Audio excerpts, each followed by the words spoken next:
fire.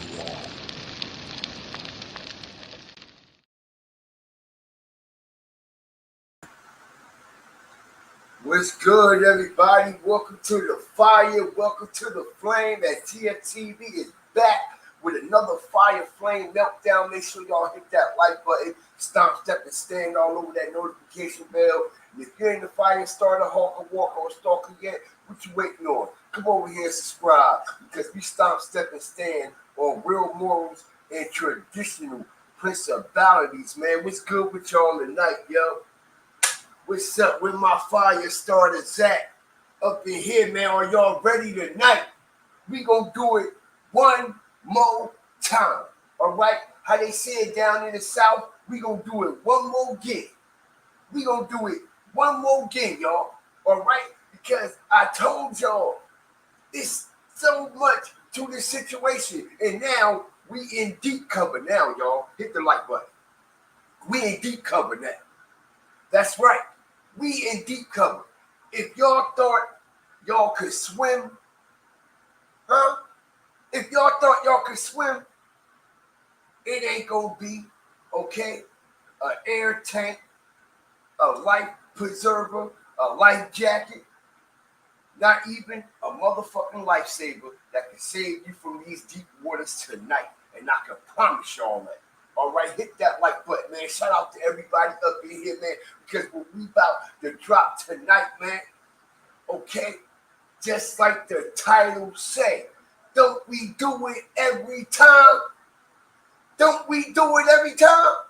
Just like the title say, JSO/gang unit, follow Julio to Tampa, all right, and ambushed him at the Holiday Inn.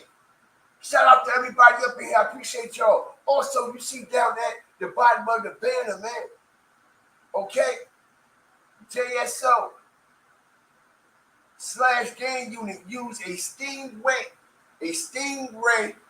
okay, device to intercept all Julio's data from his iPhone, from 6 blocks iPhone, and everybody that they've been what? Cuffing up. Hit the like button. That's why I say Stingray, okay? Used for surveillance on Julio, man. And what we're going to prove tonight, okay? Because everybody, I'm quite sure everybody know about Doug Howell, right? Hit the like button, y'all. Jacksonville, I got y'all tonight. Just like I've been doing every other night, man. Stand up tonight, okay? Because Doug Howell, okay? The sergeant for Jacksonville Sheriff's Office, all right?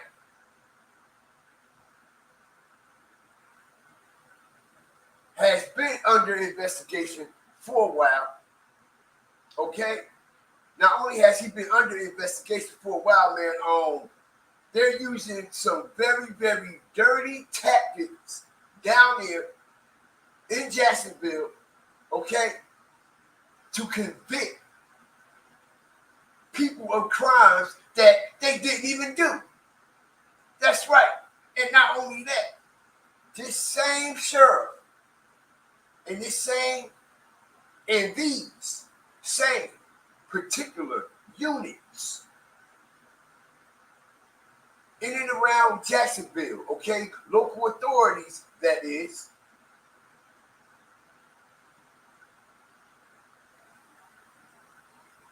is full of hate, racism, stereotyping, okay? They're like a whole motherfucking lynch mob down there, yep. All right? And what we're going to do tonight, just like we've been doing every day, we're going to strategically break down this whole situation, what led up in and around to this Julio situation. Because just like I told everybody yesterday,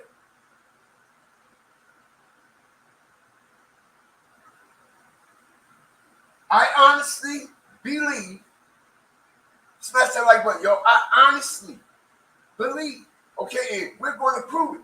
I honestly believe that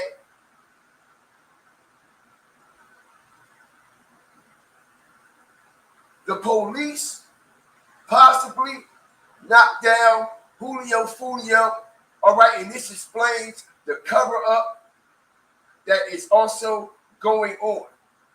Okay, shout out to everybody up in here, man. I see y'all, man. I see y'all, all the fire starters, talkers, walkers, and stalkers, man. Shout out Real GTV up in here, man. I see you too, bro. All right. Shout out to the whole Fire Flame family, man. Mr. Ball, okay? Real GTV, not like us gaming. Floyd College, what's up? Miss Dade County, okay? The White Bull Terrier. I know that's right, man. Cyrus, what's good, man? Okay? Robert Charles Horn, I see you. T-Bond up in here, man. All right, damn shame. Where you from? All right? What's good? Job, Foe, Double 10, what's up? Verena, what's good with you, man? Tony, what's up? JBO, I see you, man. All right? Kamani OG for life, what's up? Keith Lee. Everybody smash that like button, man. Trackmatic 850, what's up? Swamp Donkey, what's good with you, man? We up in here tonight, man. Roxy Rowe, what's up? Charlotta, what's good? Paula Hall, what's going on? Renee Thomas, what's up, man? Al Rourke. Okay, Al Rourke up in here, man. About to give us the weather up in this motherfucker. All right? Word is born, man. Shout out to everybody up in here, man. I appreciate y'all, man. Because, man, we going to get a little hot and a little different.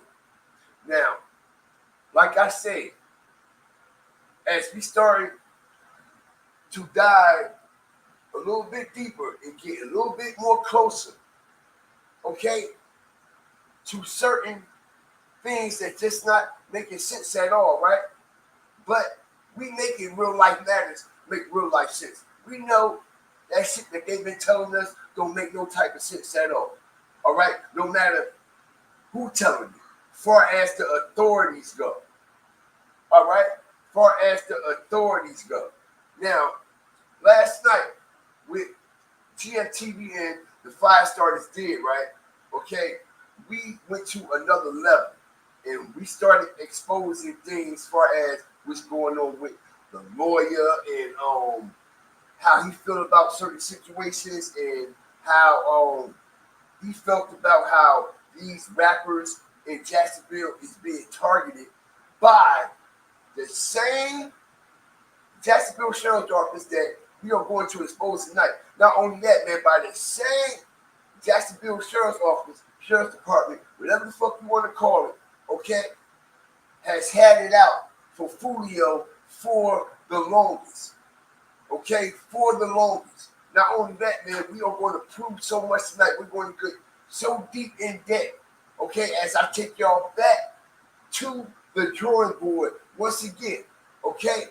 And all the pages that everybody done skipped over, instead of doing their own vital strategic research, okay? We're going to go back through the pages, all right? And we're going to read them up and down, left to the right. Because you know what they say, you can't judge no book by no motherfucking cover, okay? You got to read them pages front to back, all right?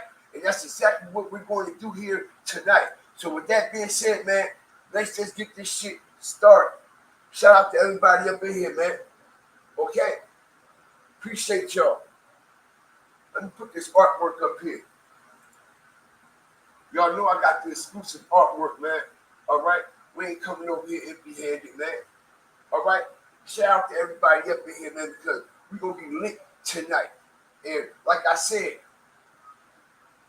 this shit is deeper than me, deeper than you, and deeper than all this rap shit combined, deeper than Julio and Ace combined. Can't use a shovel to dig this type of shit up and hold it in your hand and try to throw it. I guarantee. Watch this, y'all. All right, shout out to everybody up in here, man. I appreciate y'all, man. Flame that like button up, man, as we strategically drop another one, yo. Let's go, man. It's up tonight, man. All right, it's up tonight, man. Let's go, man. We are here. We are ready. Let's go. The DA's office. He shares some very important information about how exactly the JSO and the Jacksonville DA's office go about targeting young black residents, particularly those acquainted with up-and-coming rappers. In Jacksonville. In a case that was on listening, your name is Louis Fusco, and you represented Julio in a case that was truly representative of the wild cowboy style of corruption. Here we go. That is now a staple of the Jacksonville Sheriff's Office and the Jacksonville State Attorney's Office. For you and any new viewers, the goal of our channel is to educate Black people on the tactics and tricks that cops use to execute an unlawful arrest so that they are better able to put themselves in a position to swiftly get any criminal charges dropped and then bring a civil rights lawsuit. An important aspect of achieving this goal is helping Black people who become the victims of police misconduct find the best civil litigators to bring their cases to trial. At UAP, we believe that the most effective way to get police departments to stop targeting innocent Black people is by forcing the cities they work for to pay large settlements each time it occurs. And so today we are interviewing you because you represented Julio, who was the victim of an extremely treacherous, targeted, unlawful arrest orchestrated. Hit that like button, man. Who got the official, exclusive content, man? Who got the official, exclusive content, man? Let's go, man. We up tonight. By the Jacksonville Sheriff's Office and prosecutor Leah Allison Owens.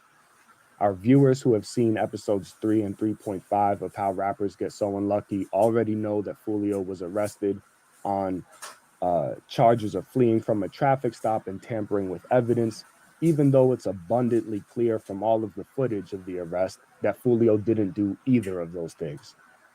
Since you're his attorney and have access to the direct facts, can you start out by telling us what exactly happened, and then we can take it from there? Yeah, absolutely. I appreciate you having me on this morning Smash that like button, drawing y'all. some light to these issues that I think need to be widespread. A lot of people need to be aware of what's taken place and what happened, particularly in this case. As a lot are aware, they saw the footage online. They saw it was an April 5th, 2022 arrest, which was a result of a traffic stop. So essentially how it played out was, there's two versions to, what was actually taking place and what the state and police had presented as the facts and what, in my opinion, what the facts actually were and the underlying issues involved. According to law enforcement, they were patrolling the area of Jacksonville. These were undercover detectives that were in plain clothes, wearing jeans, in unmarked police vehicles that were Chevy Silverado trucks, essentially just patrolling the area. And according to law enforcement, they observed a vehicle that appeared to have window tint that was too dark. They believed it was unlawful. According to law enforcement, it was a random occurrence. They claimed that they did not know who the driver was or the occupants of the vehicle, and they simply conducted a traffic stop based solely on window tint. So although these detectives certainly are not traffic enforcement and they're not out there writing speeding tickets, it's my understanding, it's common practice for them to affect. Now, if y'all don't understand what's going on, I'm going to familiarize you, okay? This, once again, okay, it's Julio's lawyer, okay? In an exclusive interview, okay, break it down, okay? The mathematics and the dirty tactics of JSO and how they had Julio under surveillance, okay, for years, okay, and the type of devices and things like that was used, okay, state-of-the-art type shit, y'all. Y'all are not going to believe, which is also going to prove, okay, that JSO was actually there, okay, when Julio got knocked down. Not only was they actually there, okay, they were prepping this just like everybody is insinuating that the ops was prepping a week ahead of time. So was JSO, okay, in the gang unit and the police in Jacksonville. And I honestly do believe that Tampa was aware of this already. Hit the like button. How many of y'all believe it? Because the way Tampa is acting, they looking real fishy. They're looking real fishy. I believe in my heart. This is what the spirit is telling me, yo, that Tampa and their local authorities also knew what was going to possibly take place and transpire that night when Julio came to Tampa. All right, but let's continue. Effectuate these traffic stops, but I personally believe that, you know, there's some underlying reasons why they do this in the manner that they did. So here, according to police, they see the window tent. They then begin to effectuate a traffic stop, at which point they claim my client Julio had failed to stop, that he fled from law enforcement, and a second undercover officer or vehicle actually came up to assist in the traffic stop as a result of his, you know, failure to stop as he's fleeing police. The video is crystal clear. That, in my opinion, and I stand by this, that at no point in time did he ever speed. What actually occurred, and again, this is my opinion of the facts and the evidence that came forward, was that, you know, they have a specific unit at the police department, at the state attorney's office, which I believe is a part of the issue, in my opinion. It is a targeted prosecution unit, or they call it a proactive prosecution. Essentially, not, you know, trying to effectuate arrests and make arrests after crimes have occurred. They are trying to be proactive and, you know, stop these alleged offenses from even happening before they occur. So I believe as part of this unit, this proactive prosecution, these undercover detectives are very focused on local rappers, anybody that's in the rap scene that, you know, they believe are affiliated with alleged gang members. You know, all of these kids that are products of their environment, you know, surely they've encountered people, or they know friends or family or what have you that may be affiliated with some street gangs. But in no way does that make everybody, you know, a street criminal or a gang member. So I believe that they had essentially targeted Julio. They had known that he was in town, that he was in this particular vehicle, and they used the window tent as a... You hear what he's saying, right? They knew Julio was in town, okay? They knew his particular vehicle, okay? Just like they did with his traffic stop, okay? Basically, this is the same situation that took place because they had full-blown 24/7 surveillance on Julio, all right? And that was what? 2 years ago. And this lawyer of Julio just came out with this information, okay, a few months ago, okay? So we know motherfucking well that they did not stop investigating or having surveillance on Julio. But what's going to actually shock y'all, okay, as we continue, okay, to burn this motherfucker down, hit the like button. What's going to really shock everybody is why they were actually trying to target Julio. All right? JSO, that is. But let's continue. A basis to conduct a lawful traffic stop, so they say. So the facts show that, you know, this undercover vehicle gets behind Julio as he's driving down the roadway. Julio then makes a right-hand turn. I believe the speed limit was 25 or 30 miles per hour. And they then activated their emergency lights. The problem is the police vehicle they were in does not have any lights on top of the vehicle. There's no markings on the vehicle at all that really shows this is a police vehicle. But admittedly, there are some little blinking lights, you know, within the vehicle. I believe it's up near the sun visor. So at which point, you know, when Julio sees this vehicle behind him, at first instinct, he's concerned that, you know, who are these individuals following me in this dark tinted truck? Right, are they trying to harm me? Then you've got a second Chevy Silverado that pulls next to the other truck, you know, and as he's driving, surely he's looking back, trying to figure out what's going on. Then he sees the emergency lights active. At that point, the video is clear that he is slowing down below the speed limit. He rolls approximately 350 to 400 feet to a complete stop, and there was no indication that he was going to flee or try to run from law enforcement at all. At this point, I believe that the evidence and the facts clearly show this was not a random traffic stop. And if it was, there's a very serious issue with how the stop was conducted. And I hope this is not a routine practice of these officers. During a civil traffic stop, 5 or 6 undercover officers are then seen jumping out of these unmarked vehicles, surrounding the SUV at gunpoint for a window tint violation and ordering the occupants out of the vehicle. Not to cut you off, however, you made 2 really important points in particular that I don't want to go over any of our viewers' heads. First, you explained that in the Jacksonville Sheriff's Office, there is this targeted prosecution gang unit. And from what you described, their very function is to arrest and prosecute young Black kids they believe are gang members for crimes before they even occur. And they have free gang members for crimes before they even occur.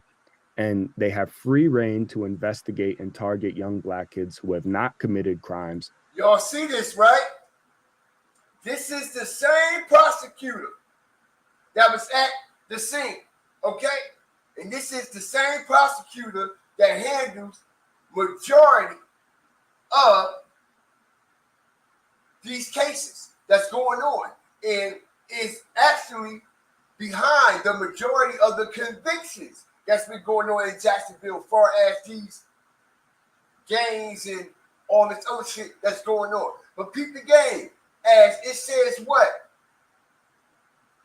A leader in Northeast Florida Digital Evidence Task Force. Keep that in mind, okay? She has masters in that shit. You might as well say, okay?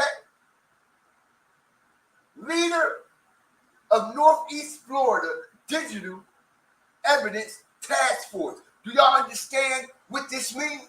Do y'all understand what this is? This woman right here has the power, okay? And it's tied to people that actually can be looking at us right through our motherfucking phones, all right? Without them even being on. This type of shit, y'all. And now we understand why this shit is as deep as it is. And why we be getting the bullshit that we've been getting. Because Pete the Gang, leader of Northeast Florida Digital Evidence Task Force. But let's continue. Believe are gang members for crimes before they even occur. And they have free reign to investigate and target young Black kids who have not committed crimes so long as they claim to believe they are gang members, for which, of course, the definition is fluid. And then second, as you said, Julio is from an impoverished area of Jacksonville, heavily targeted by the sheriff's office. Therefore, he may have grown up with or went to school with kids who were arrested as minors and now have criminal records. And as you said, the police then used the fact that Julio was around someone who was charged with a crime in the past to justify their claims that he is an active gang member and then defend their blatant targeting of him. And so the question I'd like to pose to you is, in your experience, what kind of surveillance tactics and methods is the gang unit within the Jacksonville Sheriff? Here we go, y'all. Hit the like button. It's about to blow. Hit the like button right now. It's about to blow. It's about to blow. Because what is about to be revealed is going to shock the world. Let's go, man. Office using to pose to you is, in your experience, what kind of surveillance tactics and methods is the gang unit within the Jacksonville Sheriff's Office using to conduct surveillance on young Black kids like Julio, to even be able to know for certain who he is around, and to even be able to know whether any of these friends, family members, associates have criminal records that they can leverage? How are they gathering all of this information on Julio and other young Black kids? because from what you described, it seems that this gang unit monitors everyone in proximity to him. Right. Yeah, that's spot on. I'm glad you asked that. You know, it really started the transition with the new state attorney when Angela Corey left and Melissa Nelson took over. She created a proactive prosecution or a targeted prosecution unit within the state attorney's office. So there are certain prosecutors assigned to that division. You know, they are great attorneys and good at what they do. But in my opinion, the overarching goal of what they're trying to accomplish is it's not the right way to do it.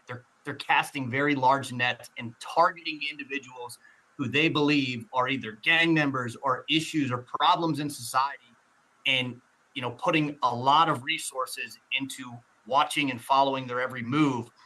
With Julio, they've got this set unit that you just mentioned, the gang unit that works along with other detectives and other units that work alongside these targeted prosecution attorneys. And essentially they are monitoring constantly everything from social media, which is all day, every day. That is, the biggest piece of evidence that I see now is a lot of these rappers, being that it's their career, it's their way they're expressing their music and getting to their fan base and putting content out there. That is what police are using to target individuals or to, put them on their radar. And if you look at, Mookie's situation, I'm not sure if you're familiar with that case, but Mookie's in prison right now. He's another local rapper for 10 years for possession of a firearm that these same detectives in the same targeted prosecution unit saw on YouTube, and they never physically saw him possessing a firearm. They charged him based on a music video and had an expert say that was a real gun from years ago. So they're using the charge was based on he has a gun in a music video. They're essentially using a screenshot or a timestamp of a YouTube video that he put out publicly. If he thought it was through a record label. Right, through a record label. So clearly no one thought they were committing any crime. But they used this screenshot from the music video, and then they argue that he has a record and he possesses a firearm, that it's not a licensed firearm. What is how do they take such shabby evidence and then build an actual charge that sends him to jail for 10 years? Right. It's he was, I believe, when he was a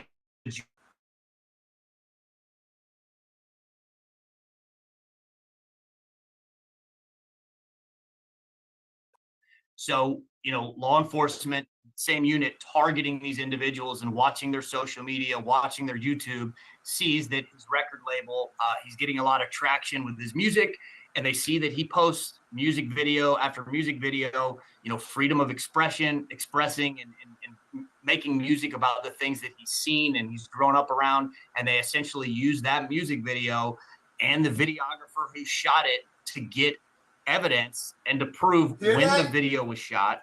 Y'all hear this, right?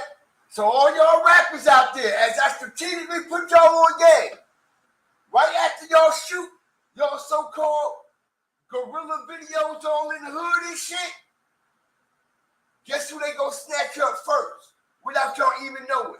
Y'all videographer, the one who's shooting y'all videos and editing them. All right? So, keep in mind, the motherfuckers y'all hiring to shoot y'all videos might be an informant, might actually be working for the police, so they won't get targeted. Hit the like button. We up tonight. So much information will be exposed. Let's go. Let's go. All right, watch them studios y'all going to down there. Hit the like button, Jacksonville. They don't want us to expose it, but we're going to expose it. All you local rappers down there, watch the studios you're going to. Watch the people who you go to shoot your videos from.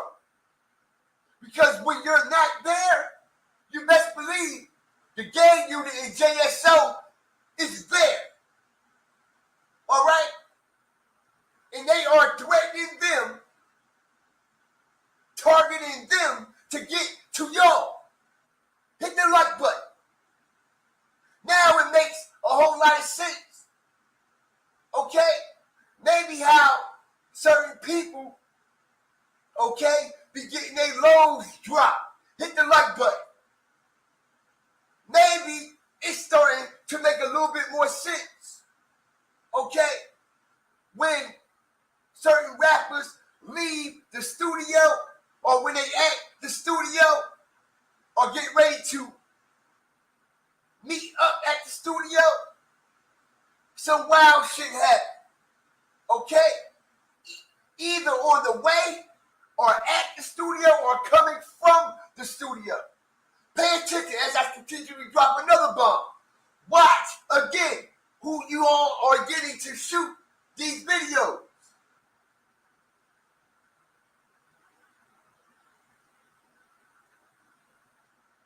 We done heard time and time again of what, y'all? Police running down at the video shoot, finding guns and shit on people, right? But you gotta ask yourself, okay? Now, I'm not saying every videographer is the police or a snitch or informant. No. That's not what we are implicating over here. What we are implicating is, okay, that it is some snakes in the grass, just like it is in every other fucking grassy field out there. All right? It's some snakes in the grass.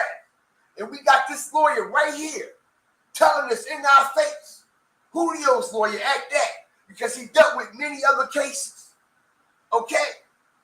Stating how the gang unit operates and target certain individuals and situations to get their conviction and get what they want. Okay? So you have to keep that in mind. Watch who you get to shoot your videos. Okay? You got to make sure whatever you're doing in that video is illegal. Okay?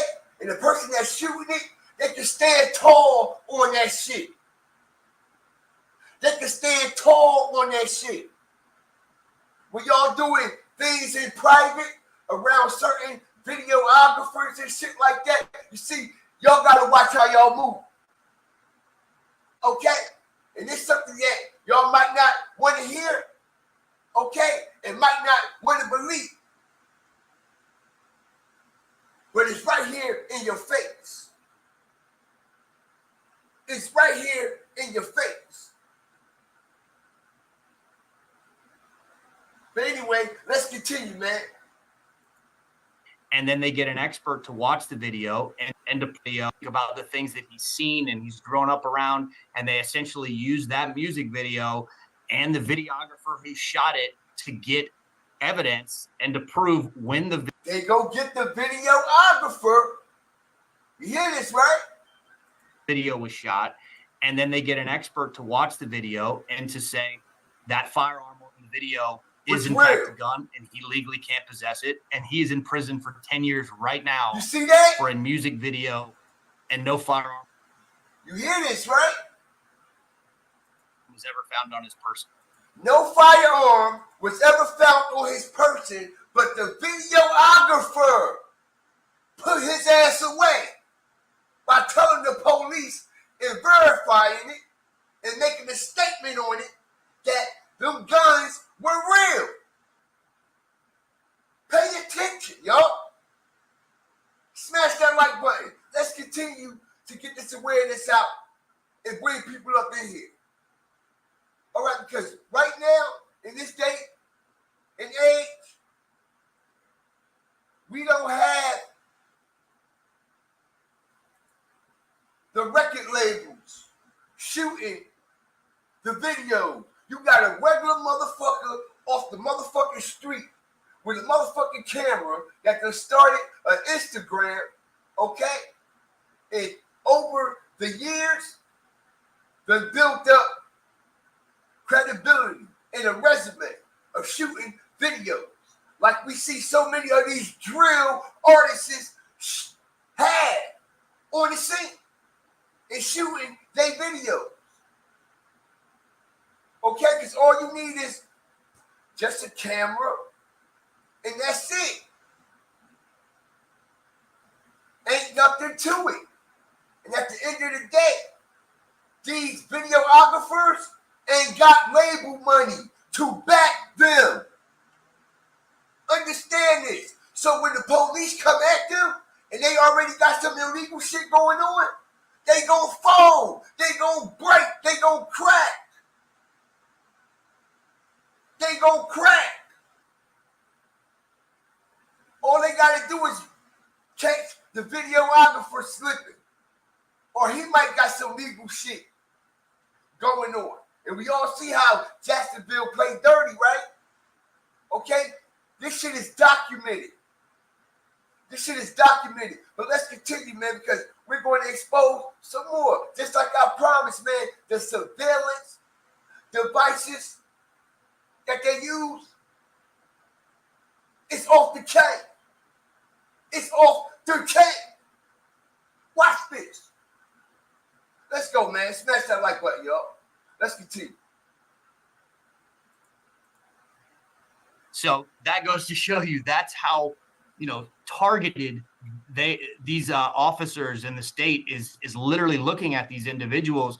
And a lot of times it's actually almost all the time, it's these rappers that are their own content, their own music, their own Instagram that is constantly being watched by this certain division with the Jacksonville Sheriff's Office and using that as evidence of alleged crimes or a reason to target them. Just one follow-up question before we get back to the facts of Julio and Mookie's case. After Julio's unlawful arrest, you questioned one of the arresting officers in court, Officer Christopher Smith, and you asked him straight up, was this traffic stop made up and simply a ploy to seize Julio's cell phones as evidence? And he answers you, yes, and says that's essentially exactly what happened. We also know that the JSO has an annual budget of close to $500 million, $500 million, which is not abnormal for sheriff's offices of this size throughout the country. Given the fact that this gang unit within the JSO exists solely to target young Black kids, especially public figures and the people around them, given the fact that they constantly monitor their social media accounts, given the fact that they have access to so much funding, given, this whole made-up arrest that we're discussing today, how likely do you think it is that the JSO, where Prosecutor Leah Owens was monitoring Julio's cell phone communications with a Stingray? There we go. Matter of fact, let me take my artwork down for a second so y'all can see it all. Okay?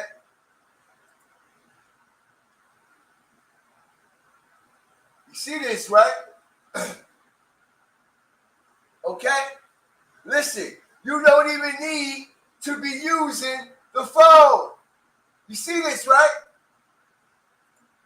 You don't even need to be using the phone. Just like I said, right? Hit the like button. Let's go. Okay? Because this is the type of information. And when you know what? Let's continue.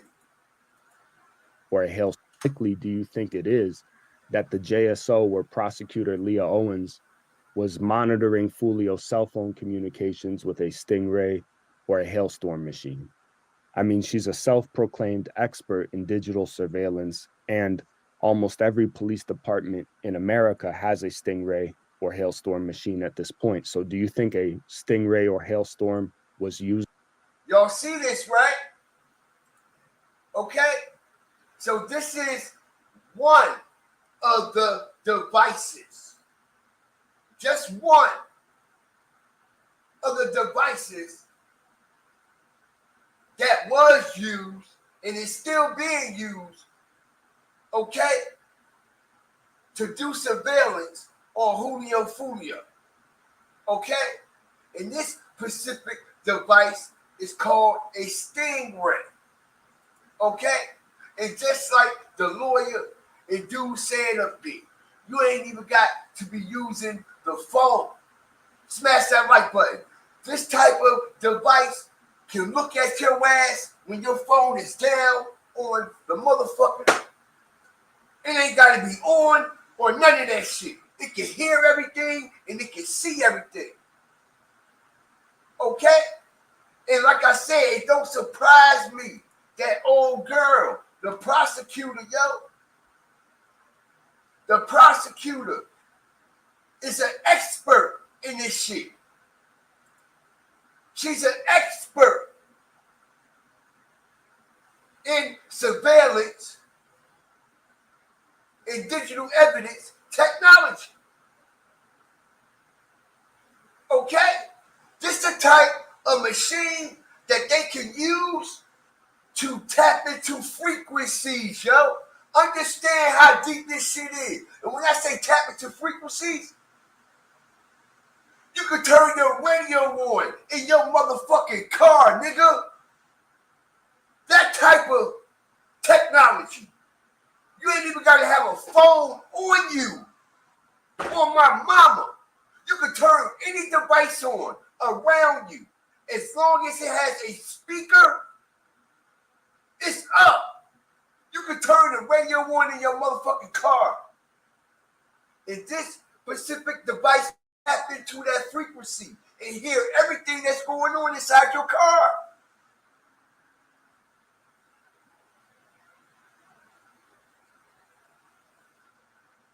It can tap into the frequency of your TV. It can see and hear everything in your house. If they really want to get down to the get down. And this is the type of device this machine is. Do your research on it. Okay, as we see. Look at the different antennas. Look, it's showing you. It's showing you. Smash the like button, y'all. It's showing you. And they can hook this shit up to a computer monitor, yo. You see that? And everything you say will come through a speaker and the words will come up on the motherfucking screen, nigga. Think it's a game. And I ain't about to get too deep into it because I don't want to get shut down tonight. Because I'm going into deep waters. We in deep waters tonight. Smash the like button. Support the content. Cash App at the top of your screen, yo. PayPal on the top right. Okay? Because this is how they're getting a lot of information. This is how they are infiltrating the system. It's a whole new ball game, y'all. And that's why they put devices and they made them digital all in our house. Down to the TV, our phones, our computers, you name it. Okay? We even got the fucking tablets in our little children's hands and shit. Okay? But anyway, like I said, y'all see this shit? These are the different telecommunications and frequencies that they can break through using this technology, yo. This ain't no joke. This ain't no joke. And auxiliary is for video, right? Auxiliary is video, right? PC input, 10 megahertz, GPS antenna.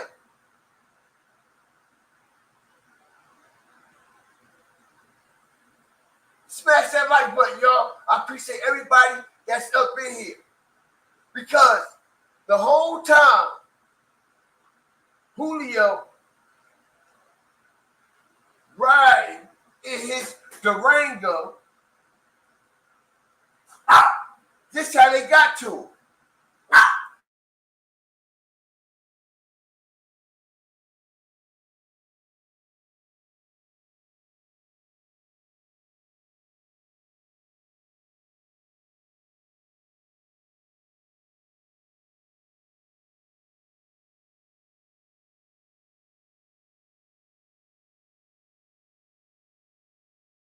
I apologize about that. But yo,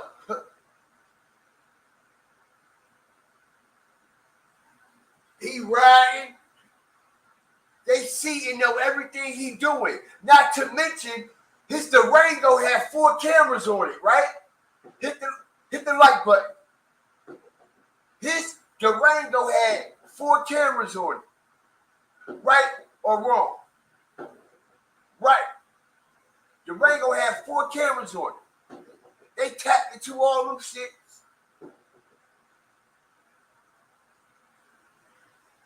Shout out to that dog. They tapped into all that shit. Okay? Shout out for the super stickers, man. I appreciate y'all. But let's continue, man. Used on full and machine. I mean, cell phone communications with a Stingray or a Hailstorm machine. I mean, she's a self-proclaimed expert in digital surveillance, and almost every police department in America has a Stingray or Hailstorm machine at this point. So do you think a Stingray or Hailstorm was used on Julio in this case? It would not surprise me at all if some of those tactics were used, but I think that, obviously that is not disclosed and it was not provided to me that was used in this case. However, I know what they are doing is, when these individuals are questioned or they're detained, like in Julio's case, everyone in the vehicle, there were 2 other occupants who were not arrested. They were detained for hours. All of their cell phones were still confiscated and never given back to them, despite there not being an arrest. So what they're doing is they did a forensic download of those phones while they had them. That is something that I am not privy to. It wouldn't surprise me because I'm sure they got a warrant or something thereafter for investigative purposes. But that's the tricky part, is being that those 2 weren't arrested. There wasn't a case number. There wasn't a case. There's nothing to show what was downloaded or what wasn't. It's just the phone is in the state's possession. What they do with it, at that time is on them. And if they don't have enough at that. Let's go, man. Get the likes up, y'all. I appreciate everybody that's up in here, man. Smash that like button, yo. Let's get the likes up. Let's get over 150 likes. We just getting started. Because what we are literally breaking down, okay, is how deep in cover these authorities, local, dirty authorities of Jacksonville was into, okay, and possibly know exactly why, okay, this situation is looking filthy with a whole bunch of nasty work written all over, all day long, okay? And not only that, just like I said, when you had 30 officers in the game, okay? And I mean some dirty officers, okay? I'm talking about officers that has no regards for nobody, okay? People get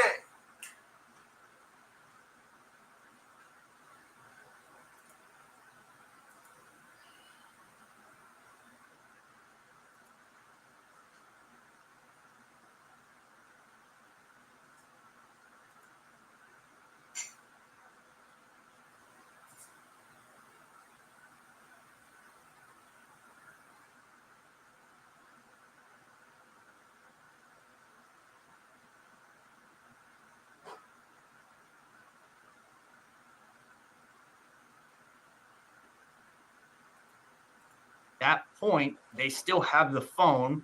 And if they, at another point, arrest or conduct a traffic stop on someone that they believe is linked to this person, or they're trying to dig and get evidence, at that point, they will get a warrant, look into Snapchats, look into Instagram, social media, the pictures, the text messages, all of that stuff, and connect the dots and essentially target, as the proactive prosecution in the unit, that target certain individuals, and they have evidence to try to bring it back in.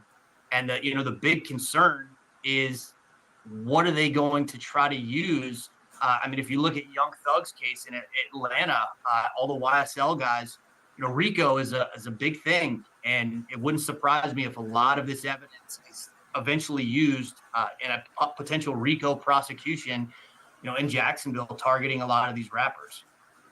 In Julio's case, Leah Owens says they seized these phones because they were needed for part of a larger investigation. And I mean, she abandons all legal ethics and prosecutorial protocol. She arrives at a traffic stop, which we now know she directed in the first place, tells the officers what to charge Julio with, tells them to arrest him, to seize his phones. She then searches the car herself, not only a violation of Julio's rights, I mean the sheer determination to bring him down. And him right here, he was on the scene in Tampa too, okay? But we're going to get back to that. Let's go. And make his life worse is what's, most unsettling and scary, to say the least, about Leah Owens' behavior. But after all of this, did she ever even tell you what exactly or what specifically this larger investigation was? This larger investigation to which Julio's cell phones were apparently so important that they had to do all of this just to get them? Oh, they didn't. I can only, assume that it is, exactly what I'm referring to, that some overarching plan to target more individuals or more groups from, whatever area of town that they're looking into. And they will certainly categorize all of them as gang members. Keep in mind, during this traffic stop, these alleged gang members, Julio was not a convicted felon. He's never been convicted of a felony.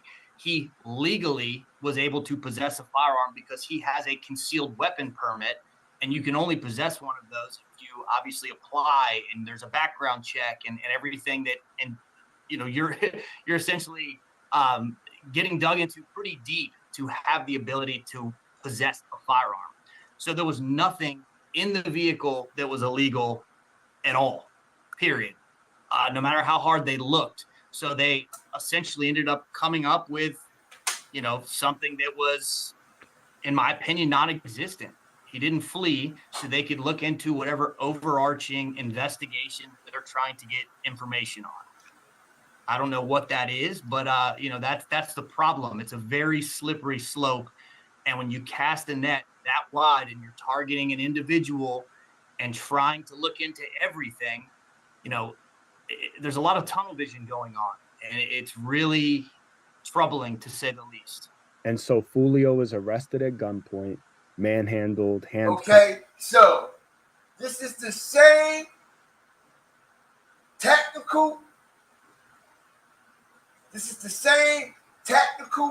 bullshit, okay, that they've been doing and has been getting ran by a specific, individual.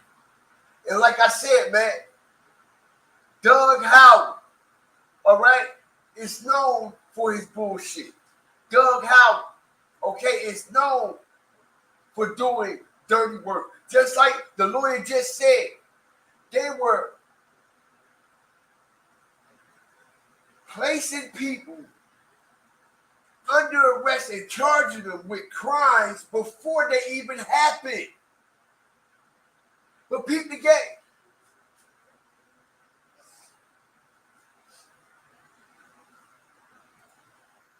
Nonprofit and faith leaders to a News4Jax I-Team investigation of a Jacksonville police sergeant who admitted posting racist messages on social media. Members of the Brotherhood of Police Officers and local pastors say they still have concerns about Sergeant Doug Howell's new assignment patrolling on the north side. Tark Miner is joining us now to tell us more about these new developments. Tark? Well, a spokesperson for the Jacksonville Brotherhood of Police Officers tells the I-Team that they were disappointed to learn that Sergeant Douglas Howell only received what's called formal counseling and not a demotion or other form of punishment. Faith leaders are also concerned moving forward about Sergeant Howell's new assignment in Zone 6 on Jacksonville's north side and his future interactions with the people that he publicly disparaged. It would almost be akin to saying If a person says they don't like children, should they be a school teacher? Or if a person says, I don't like the elderly, well, working in a nursing home may not be the best place to put them. Pastor Mark Griffin with Wayman AME Church says local faith leaders don't yet have the assurance from JSO that Sergeant Douglas Howell's admitted bias has been dealt with properly and won't affect his job policing the public. According to this internal affairs report, Howell admitted to posting numerous racist and disparaging remarks on social media about Black people, Mexicans, and members of the LGBTQ community. Howell was not demoted from his position as a sergeant with the Jacksonville Sheriff's Office. Griffin has this request for Jacksonville Sheriff TK Waters. I would like to see them monitor his interactions over a 30 or 60 or 90-day period. Maybe require him to always keep his body camera on, and so that someone, a superior, can periodically observe that. Because here's the concern within our communities. We don't want people to even feel as if they're being targeted or if they're being mistreated simply because of the color of their skin. This is the last question I'm going to ask you, though. It's the three biggest problems. You said one of them was Black people. JSO removed Sergeant Howell from the gang investigation unit after News4Jax asked him about his social media activity at a political event where he was supporting Sheriff TK Waters in last year's election. Following a 6-month investigation, detectives ruled Howell only violated JSO's social media policy. They determined a charge of bias-based conduct was unfounded. Howell was ordered to undergo formal counseling, which, according to News4Jax crime and safety analyst Lakeisha Burton, is not a form of punishment. A formal counseling is not a form of discipline. It's a corrective action. Burton says formal counseling is the first step in a corrective action, saying disciplinary action within the Sheriff's Department starts with a level 1 written reprimand and escalates from there. Level 1, then level 2. And the higher you get, you can get suspension or demotion. Suspension, demotion, okay? His ass should be out of there and not able to work for the police department or no local or law enforcement in this motherfucking country. Because watch this, y'all. Released to the News4Jax I-team after we exposed a series of racist tweets from an account associated with the sergeant of the Jacksonville Sheriff's Office gang unit. Members of the Brotherhood of Black Police Officers tell News4Jax they made JSO aware of different racially insensitive tweets years ago. A spokesperson says JSO did nothing to stop it. We want to get right to I-team investigator Tarek Miner, who broke the story, been working on it all week. Tarek? Well, a spokesperson with the Jacksonville Brotherhood of Police Officers tells me they started reporting racially insensitive tweets posted by JSO employees to the sheriff's office back in 2020 after the death of George Floyd. And they say there was no corrective action. Now, we've learned that these conversations also occurred within the department. We've obtained an internal chain of text messages involving other members of JSO's gang unit who made disparaging remarks about minorities, leading to the only Black gang unit member quitting the squad. See, understand this, all right? This is why it's a fucking division in this country, okay? Because we got pieces of shit. I don't give a fuck. We got pieces of shit like him running around judging people by the fucking tone of their fucking skin. You see what I'm saying? Okay? Because we're not even about to sit here and act like, oh yeah, they just targeted those gangbangers and shit. No. I don't want to hear that shit because we done seen plenty of innocent Black minorities, okay, that done fell victim and lost their life, okay, to stereotyping and racial profiling in the United States of America at the hands of law enforcement, at the hands of just racially dark, evil-ass people, all right? So we ain't about to sit here and act like, oh, he was targeted out trying to filter out the snakes my ass, okay? And this shit is going to prove it. Let's go. And he eventually ended up leaving the unit. This guy was a good officer, a very good officer. Retired JSO narcotics detective Kim Varner tells the News4Jax I-team this series of internal WhatsApp messages within JSO's gang unit reveals the culture of the 10-man team. The gang unit was under the leadership of Sergeant Douglas Howell, who's the subject of an internal investigation for these racist tweets disparaging blacks, Mexicans, and members of the LGBTQ community. Okay, y'all hear this, right? Okay, y'all hear this, right? Discouraging words and acts against blacks, Mexicans, okay, and the alphabetical community. Okay, now, we all know, okay, especially with the alphabetical community, man, okay, if you start to rise against them and really say how you feel, you suffer consequences in this country, okay? You suffer termination, okay? You suffer a big gain or a big loss just for speaking your mind. But we have a full-blown official, a sergeant, head of the gang unit, all right, doing the same exact shit that they telling us we are not allowed to do, right? And he doesn't get punished for it in no way. You know what they do? Instead of devoting him, they promoting him. What's fucking with that? Instead of them devoting the motherfucker, they promoting the motherfucker. Make it make sense, y'all. Let's go. Smash the like button, bro, because I heavily, wholeheartedly disagree with this shit here tonight. The text conversation starts with Gang Unit Sergeant Doug Howell posting this link to a story about the National Football League recognizing former FAMU student Jamie Johnson's life at a football game.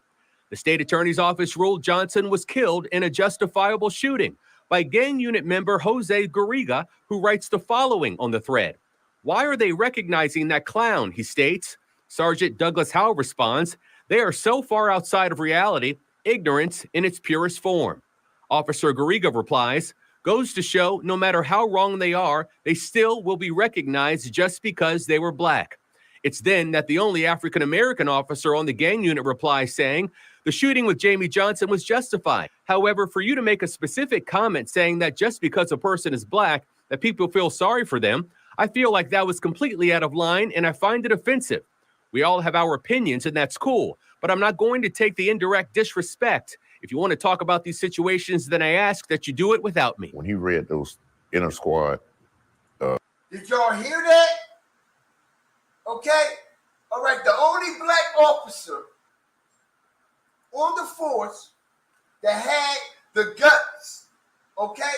Because a lot of black officers, African Americans, whatever you want to call it, okay, on that force know exactly what's going on, okay? But this one particular black officer is the only one that spoke up, okay? That was a part of that unit and witnessed everything that was going on. And in this particular thread, okay, he replies to the gang unit and the sergeant and everybody that's trolling black people in this killing of this black young man in this personal thread in chat. Okay? And he walked away from the unit. He left the unit. All right? He's no longer a part of them and with their bullshit. Okay? But let's continue, yo. That you do it without me. When he read those inner squad threads or texts, he was offended by it. The problem was the culture that Howell was breeding on that squad, you know. It's just dangerous. This former narcotics detective says he was made aware long ago about Sergeant Doug Howell's feelings toward minorities. Varner also questions whether or not Howell routinely followed the law. So I talked to officers that were on that unit, some of them that left that unit, and all of them tell me the same story, you know, that he was violating people's rights. The gang unit mostly patrols black areas. This video of the JSO gang unit was sent to us from a News4Jax viewer, showing them taking someone into custody. Smash the like button. Not only do what, we got the visual to prove it. It got plenty more if they want it. Okay? as we see, okay, the racial profiling and the mistreatment of specifically what's been going on within the gang unit, because they patrol and oversee mostly of the minority in poverty-stricken areas. All right? So peep the game. And nothing is being done about this. All right? And now I understand why they don't trust the police and why they feel a way about the police. Okay? All right? Because they already judging them. They already judged them. Can you imagine how many young men that just probably just live in the area of where these gang units go and handle their business at? And just because you look like one of them, I don't give a fuck. I'm going to speak it. Just because you look like one of them or might match the identity, okay, of the ones that they're judging. You know how many of them got this same treatment right here? Just because you look alike, you dress alike, you see what I'm saying? Just because you can't help the area that you live in, ain't shit going on in Jacksonville, ain't nowhere to go. So wherever you at, that's where you at. Okay, and these are the areas that the gang unit is targeting. Okay, in doing these malicious acts. Did y'all see what they did to that boy? Like I said, this is a deep in-depth of this whole situation, revolved around Julio and everything on the inside out. Did y'all see what they did to that other kid?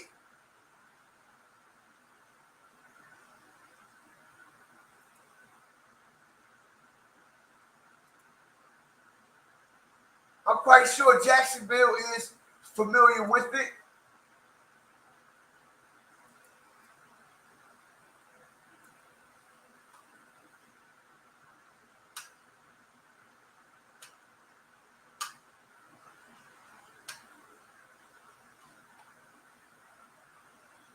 This kid right here, hit the like button, y'all.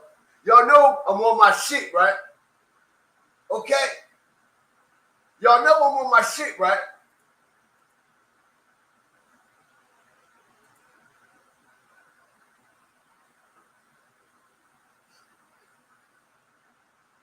Y'all see this shit, right?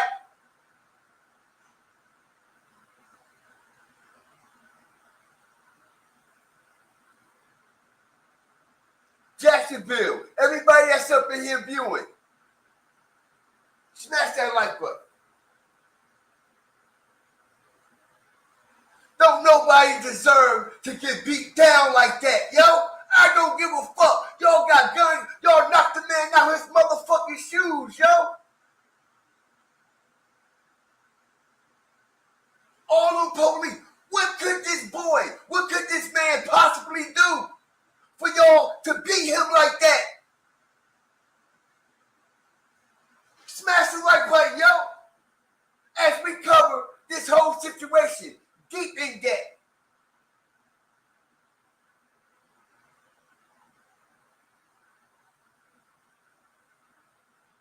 And look, and then they took the boy to the jail. They didn't even take this man to the fucking hospital, bro. The same shit that they did to Young and Ace when he got shot, y'all.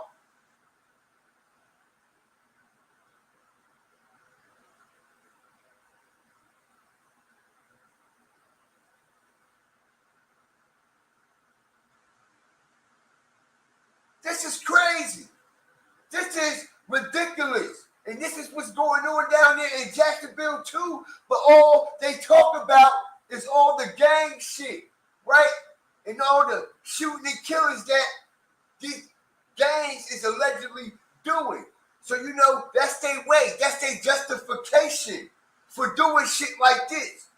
Because just like the lawyer just said, they profile all of them as gang members, even if they're not. Even if they're not. So this is their way and their justification to the public and everybody that really don't know what's going on, okay, of getting by with all this shit.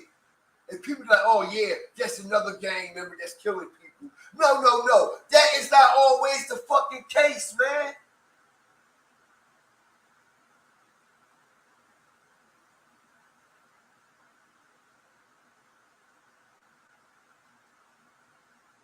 Shout out to everybody in the chat, man. I appreciate y'all. Shout out Miss Dade County for that super sticker, man. Because this is beyond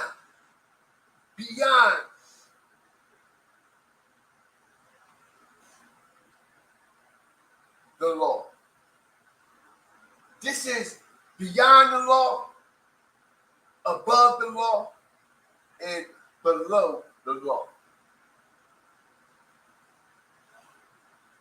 And we honestly can definitely get a vibe. We definitely can translate the energy of how deep and how bad they actually had it out for Julio. And they would have went to great depths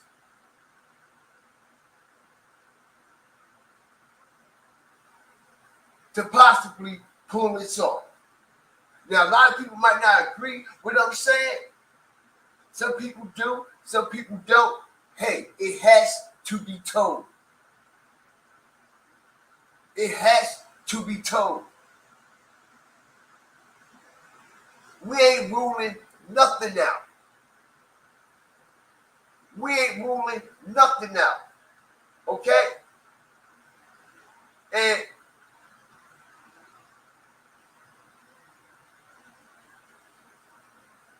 just like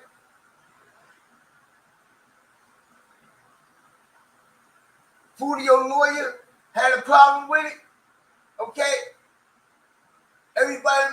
Everyone else should have a problem with it. Okay? And you know what else we got a problem with? Hit the like button as we strategically start to move on and ping pong this shit. Okay? Like nobody else can do, man. Smash the like button. Peep this shit, right?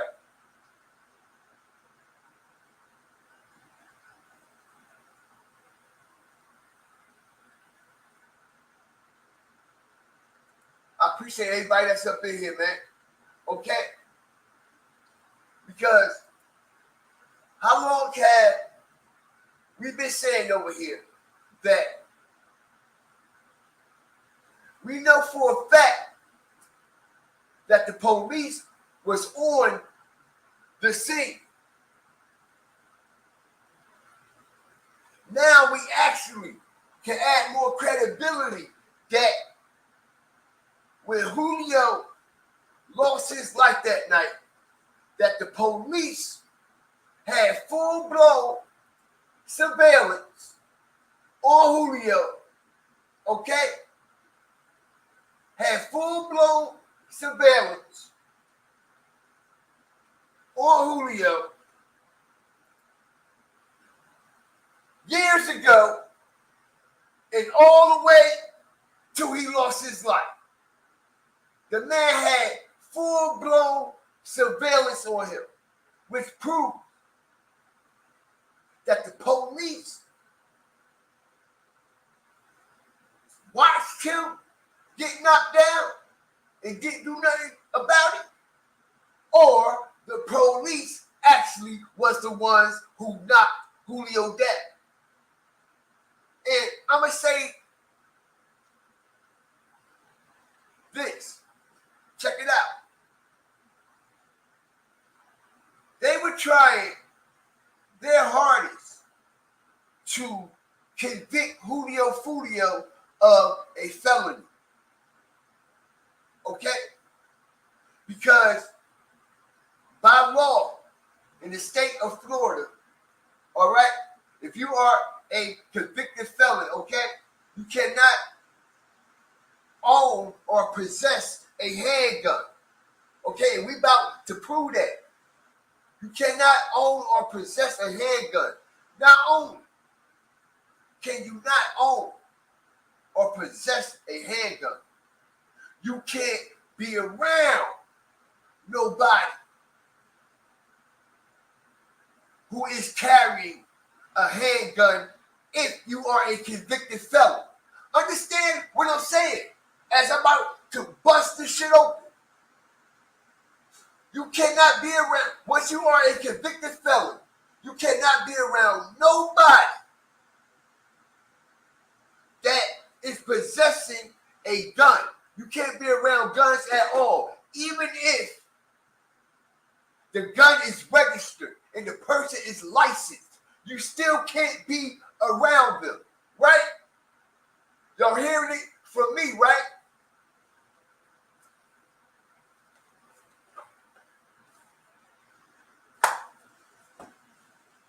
And you about to hear it from the lawyer too. Okay? Smash that like button, y'all. Let's go. We up again. Watch this. Turns that we can go on for hours about this with this interview, but another issue, whether this is a clerical error, a mistake, I believe it was intentional, but I'll leave it at that. When he's arrested and they tell him at 8:30, no, you're going to jail, he's initially taken to the jail and he is booked on a misdemeanor resisting, or I think it was a resisting arrest without violence, which he certainly did not do. That's crazy because on the video, I mean, he's like a third of the officer's size and they're dragging him by his hoodie. They're, you know, you could see his arm is in pain when he gets to the interrogation room, that he's genuinely hurt because of how they were, you know, wrangling him about. Right. I guess if you're sitting handcuffed in the back of a police car for 3 hours, I mean, that's extremely physically uncomfortable. So to book him for a resisting arrest is crazy. Yeah. So I'm trying to pull. Here we go. So this is what he was initially. I'm looking at it now. I had this saved in. Hit the like button. We about to drop a fucking bomb. I promise y'all. If we ain't never, ever light the motherfucking roof or motherfucking fire, watch this, y'all. My file, and I'm glad I did and took a screenshot of it quickly because it changed. So at 8:37 p.m., after he's told he's arrested, he is then booked at the Duval County Jail for failure to obey an officer, and it was a misdemeanor. The bond was $2,500. So we went to post the bond immediately, being that it was a misdemeanor with a preset bond. We didn't think he had to wait, didn't think he had to sit overnight. And after posting the bond, next thing we know, the charge is then bumped up to a felony, fleeing and eluding, which then required him to sit overnight and see a judge the next day. And, you know, I'm assuming to give them some more time or to speak to him or whatever they were trying to do. They wanted that felony charge. And next thing you know, he's hit with a fleeing and eluding. And so he's ultimately charged with felony fleeing and eluding. How much time does he actually spend behind bars after the arrest? So he sits in jail overnight. We then have he's in jail for approximately 24 hours, give or take. There's a bond hearing the next day.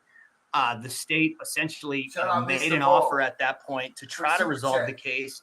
Their ultimate goal, surprisingly, wasn't, you know, and this is all on record. This is all public record, nothing confidential here. They said from day one, they weren't seeking really jail time. What they wanted was for Julio to be a convicted felon. And it is a common theme that I see with targeted prosecution, that any of these individuals that they target, they want them to be convicted felons for a number of reasons. They know that these individuals will be around individuals or others that may have firearms, or they're legally protecting themselves, as even I do myself. I lawfully carry a firearm, and if somebody is a felon and they're even around an individual that possesses a gun, it gives the state even more leverage to kind of rope them in and do exactly what they did here. More even around an individual lawfully carry a firearm, and if somebody is a felon and they're even around an individual that possesses a gun, it gives the state even more leverage to kind of rope them in and do exactly what they did here. So, y'all hear this, right? Smash the like button. Y'all hear this, right? So, this proves that Kenny Caps, without a shadow of a motherfucking doubt, I don't care what nobody say, without a shadow of a doubt, Kenny Caps was working for the police, yo. I don't give a fuck what nobody say, because his probation officer knew that he was with Julio. And Julio is a what? A licensed carrier, right? Hit the like button. Let's go. I told everybody. I tried to tell everybody. Kenny was not even supposed to be around Julio. He was around Julio ever since he came home. And the police allowed him to be.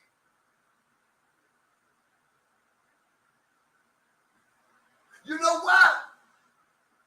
They allowed Kenny to be around Julio all that time and never violated him?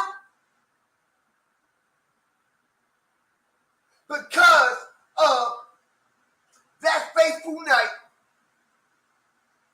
at that Holiday Inn when they went down there in Tampa.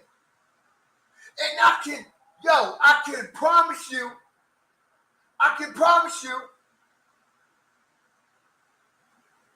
that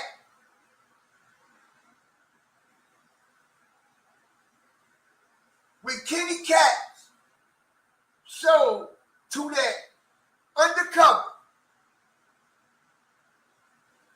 practically 11 days before Julio got knocked down, I can promise you they picked Kenny up. They just ain't put it on record. Hit the like button. I can promise you they picked Kenny up, y'all, and did not put it on record.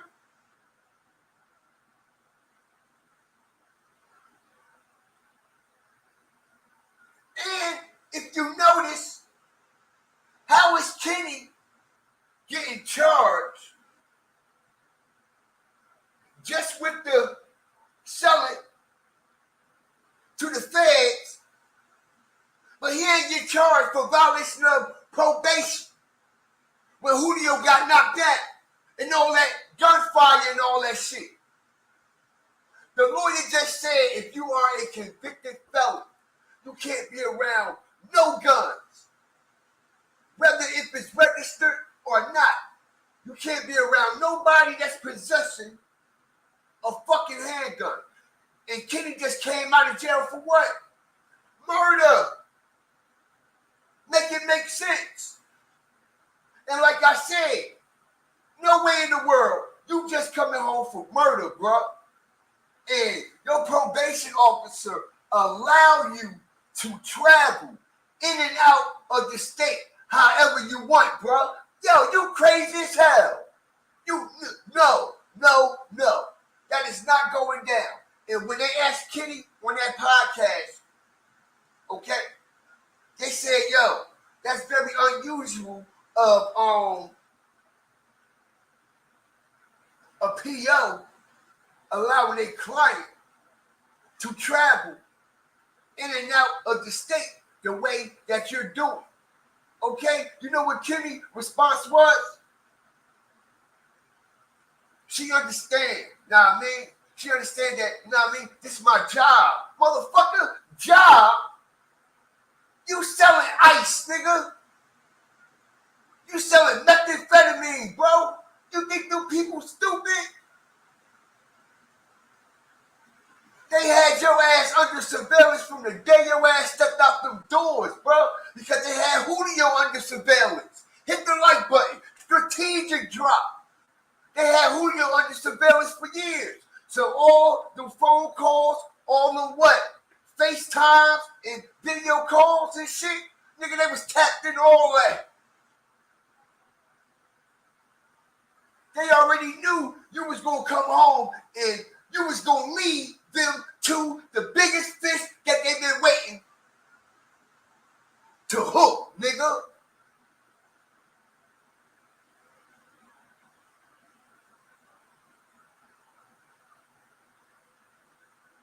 Straight like that.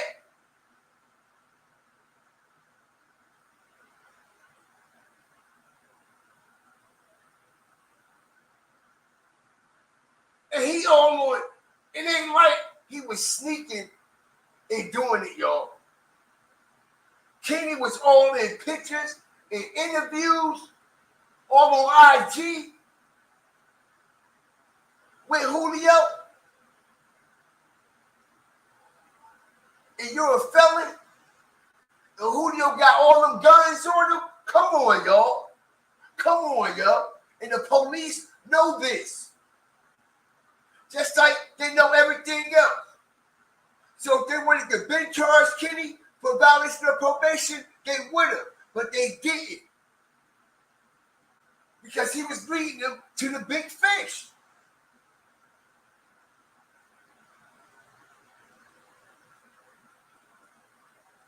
Straight like that.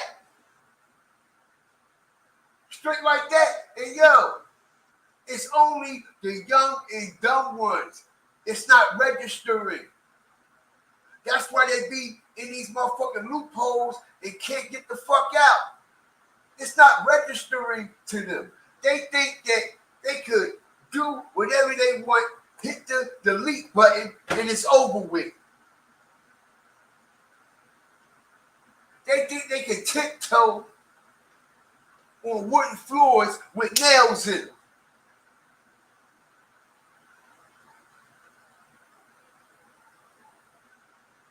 Whether you like it or not, it's the truth. And the man telling us this right in our face. Right in our face, yo. Which proves why they allowed Kenny so much freedom on this scene. I don't care what nobody says. Yo, you're not supposed to be in and around in the middle of no fucking crime scene, yo. No way. And not only that, watch this. Parking lot behind me. This is a Holiday Inn right across the street from USF.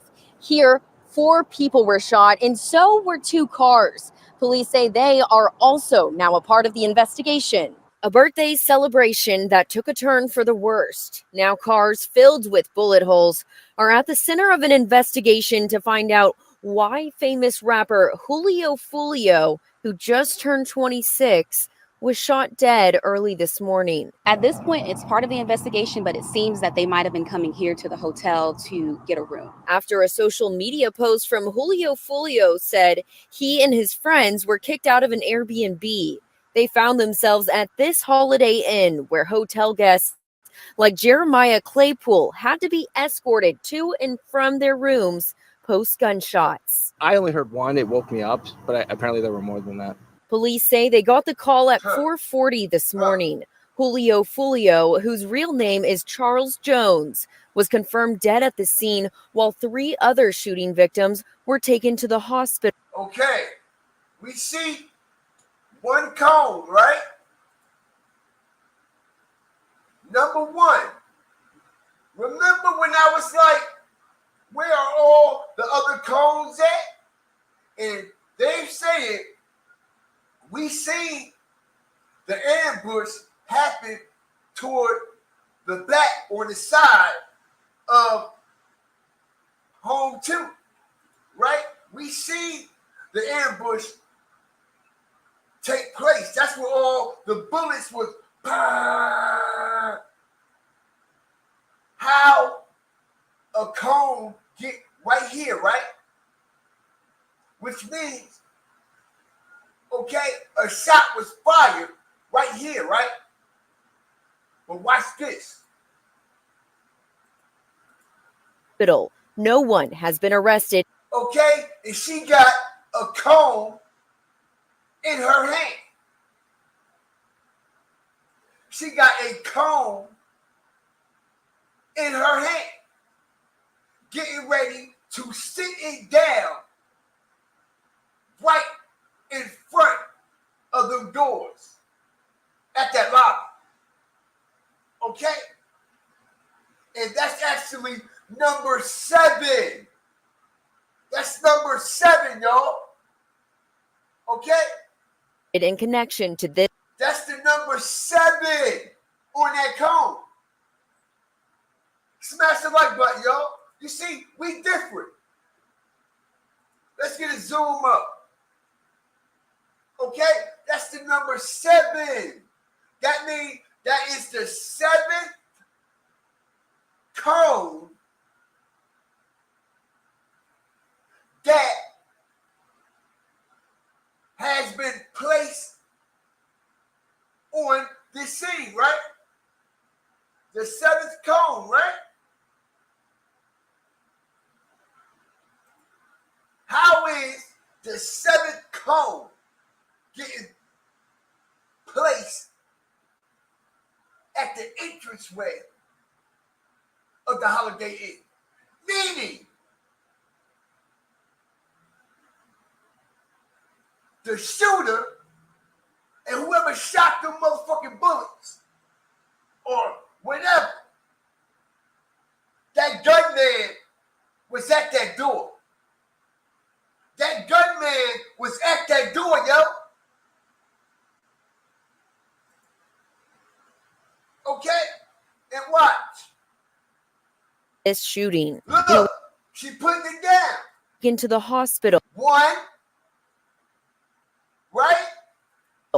No one has been arrested in connection to this shooting. 2, she's putting the cone down in front of the door, which means there is a shell casing in front of that door. Strategic order. We got one cone with the number 1, mean one shell case, right? Were taken to the hospital. No one has been arrested in connection to this. And we have another cone with the number 7 getting placed directly in front of the door, which means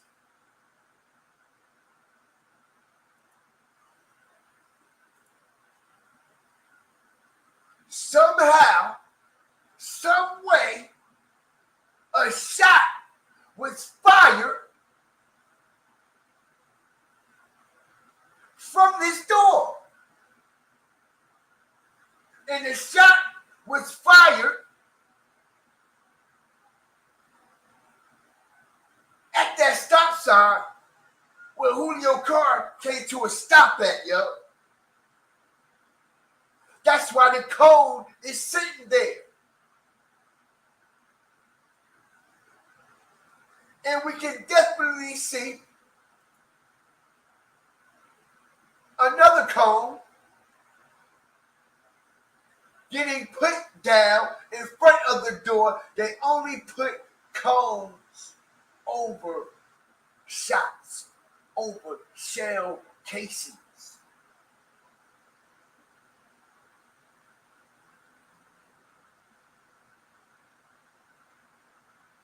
Which means, just like I've been saying the whole time we've been covering this, including yesterday, that the shooter ran inside of this motherfucking hotel, yo. The shooter ran inside of this hotel. What the fuck the shell case is doing inside at the front door then? Oh, let me guess. Did he run in there after he got hit? and drop a bullet, the fuck out of here. Hell no. A shot was fired. A shot was fired, yo. No doubt about it. Okay? Check it out. Like I said, that gunman, okay, got hit. We seen the gunman get hit, bro. All right, we seen it with our own eyes. Okay,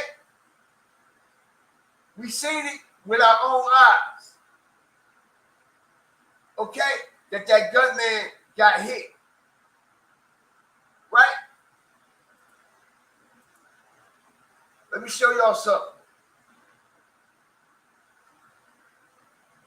Smash the like button.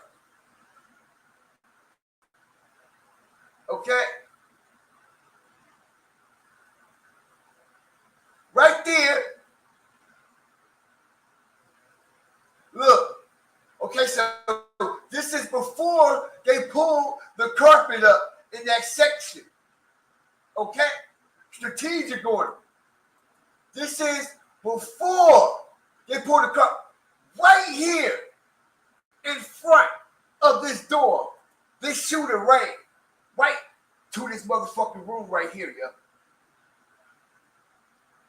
This shooter that they're saying collapsed, or this victim that they claim that is a victim that collapsed, passed out, whatever you want to call it, went straight to this motherfucking room right here, yo. This is the room right here. Okay? This is before they cut the carpet. Peep the game. You see how it's coming right over there from that window also, like I was trying to explain to y'all. Okay? Look, I'm going to let it play out. This is the opposite side of the hallway. When the woman comes on camera and starts saying, dun, dun, dun, dun, dun, dun, dun, dun, dun, dun, dun, she's going to be coming from this way, y'all. Okay, so it's actually going to be the other way around. She's going to be walking toward this way. And the carpet is already going to be cut up. Okay? And she's going to push the camera to the left and show this area right here that I was showing y'all that was by the window. Peep the game. You see what I'm saying? I done mapped this shit all the way out, man. I'm telling you. I done mapped this shit out. Sleepless nights. Peep the game. Okay? This door right there. Look, and she go over there. The camera goes right over there. Right where I say the blood trail was coming from over there by that window. All right? So I don't give a fuck with nobody say or what nobody think. Like I said, I honestly do believe that some of these people that was working there that night, okay, might have got it misconstrued and actually thought that they were one of the victims when they were actually the shooter. Because we see the motherfuckers putting the cone down right in front of the door. Okay? Right in front of the door. Check it out. She's bending down right there. Number 7. Number 7. How can the shell casing get all the way inside of that motherfucking lock? Yo, come on. It don't take a rocket scientist. If you was an investigator, I was an investigator, we will go over the scene, right? Okay, and if we scoping out the whole scene, all right, and we see that the actual incident happened 50, 70 yards to the left, but we know 50 or 70 yards to the right, and it's a whole shell casing over there, what's going to automatically trick into your senses? Well, then there was a gunman right here too, because Hager was shelled.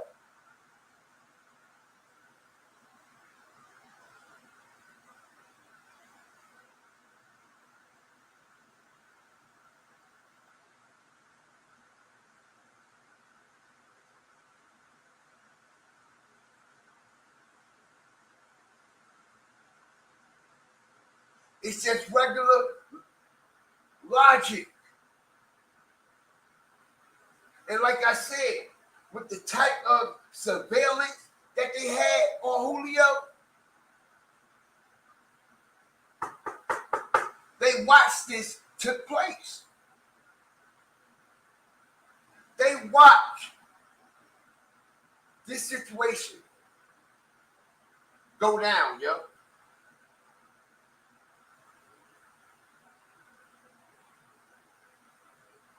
And like I said, I honestly believe Kitty was the one that alerted them that they were going to this Holiday Inn or this home. Okay, and they got there before Julio and them got there. The police or them shooters. And like I said, I honestly believe that the police got to have something to do with this situation just off the strip because they had Julio under full-blown surveillance. Why wouldn't they act? Why wouldn't they react? And like I said, they had a whole week to set up. They've been trying to web them up like Charlotte forever.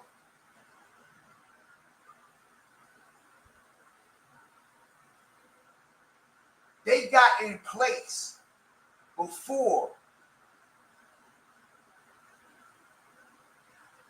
Julio got there, and that's obvious. That's obvious. Okay. That's obvious. And who would know how to get in position before a motherfucker get there, but the motherfucker right next to you, bro? And that was Kitty. And it could have been other people also, okay? But everything is pointing to Kitty. Because, like I said, he wasn't even supposed to be around them. And I honestly believe they picked his ass up when he sold to them undercovers and they let him go. They let him go, and it's not on record. Julio lawyer said that they do shit like this all the time. Okay? They charge people for a fucking crime before it even happened. I believe they picked up Kitty, yo. I believe they picked up Kitty, let him go, he led them to Julio.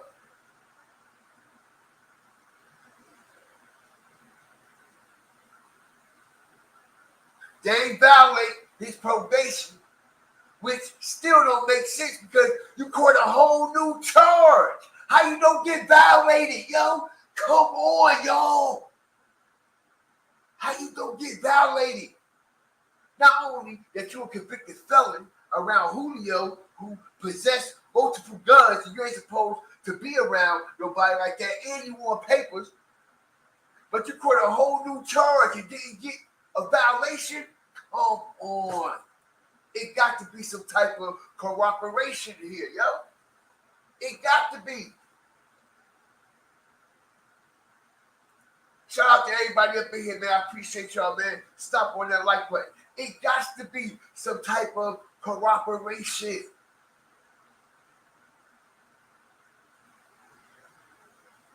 Because never in a million years,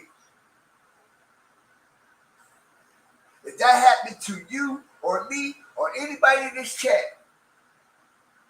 that motherfuckers look at our paperwork and be like, what? You ain't get violated. Huh?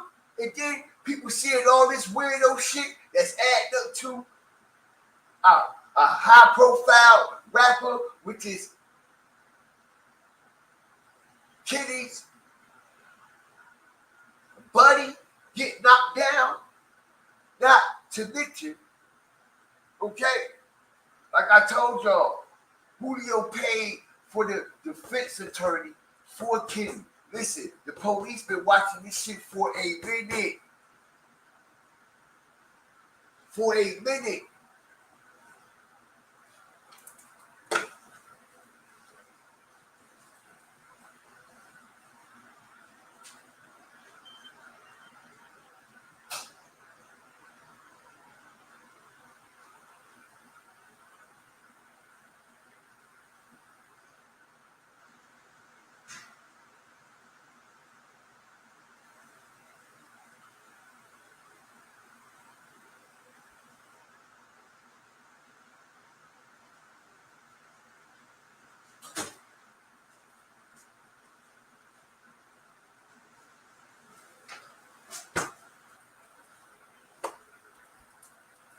I appreciate y'all, man. I apologize about that. Okay, so we bringing nothing but facts that's actually making real life sense. Can't nobody tell us that the fucking shooter was not in this hotel. Every time some shit is played or staged or whatever you want to call it, they always do a dirty job. It's always nasty work. It's always going to be something there because you know why? It's not authentic. Motherfuckers can tell facts from fiction, reality from virtual reality.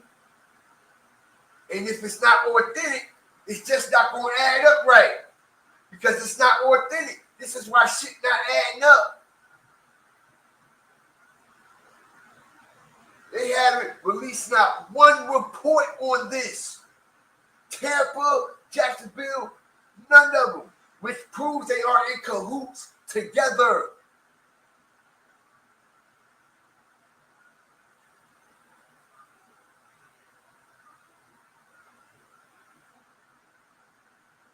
This shit wild, yo. This shit crazy. And like I said, listen here, bro.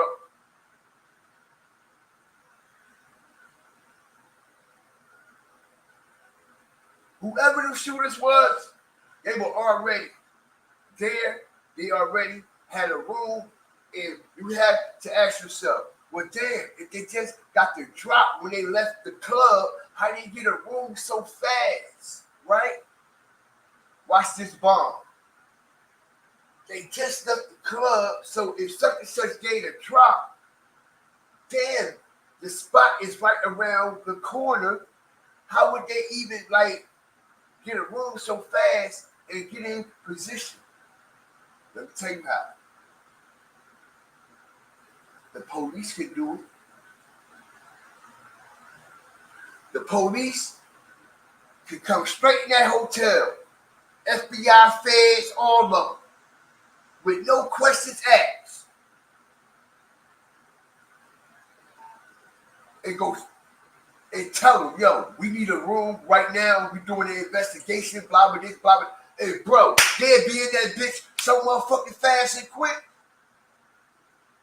So fast and quick. And like I said, old boy ran to the 3rd floor. The last floor. Okay? Yo, this all that, this law enforcement work, bro. That's the only way them shooters would have been able to get in position as fast as they did. That's the only way. For like examples, we done seen it in movies, right?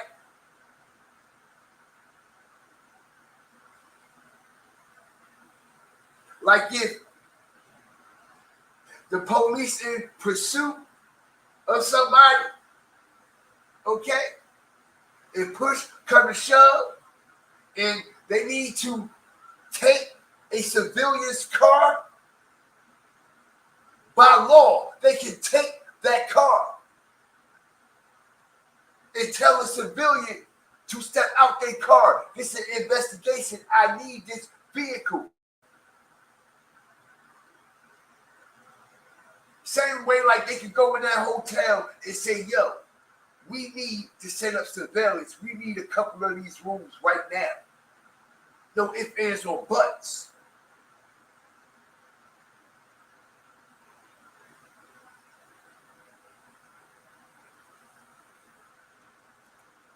Kenny ain't say nothing, and quiet as hell.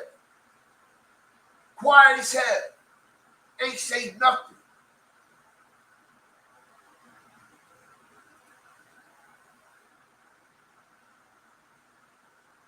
Ain't say nothing.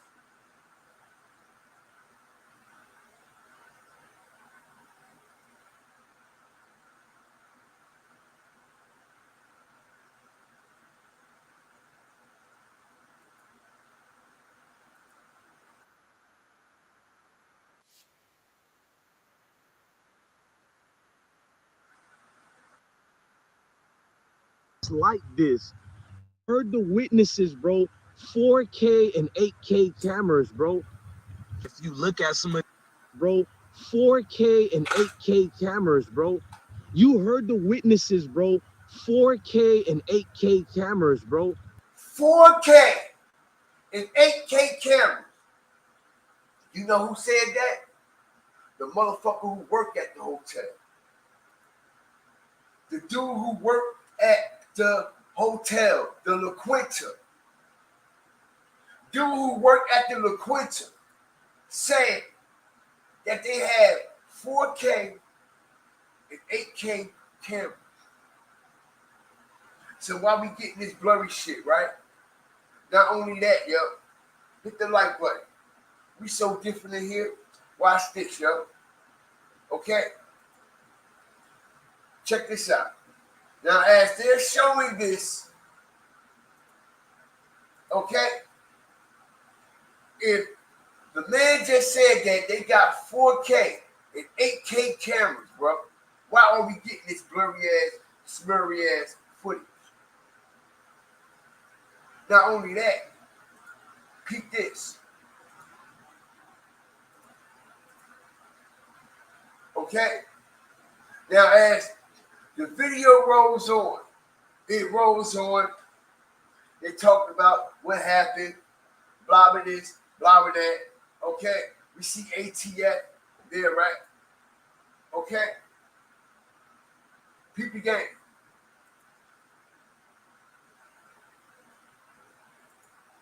What are they showing? They're showing these exact same cameras that is in front of that Holiday Inn. Look at the camera that they showing. That's right above the overpass when you walk into the lobby, right?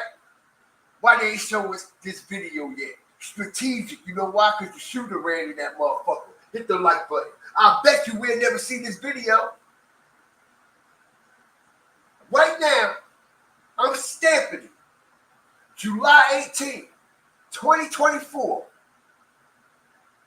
As the news footage showing this, it's a camera right above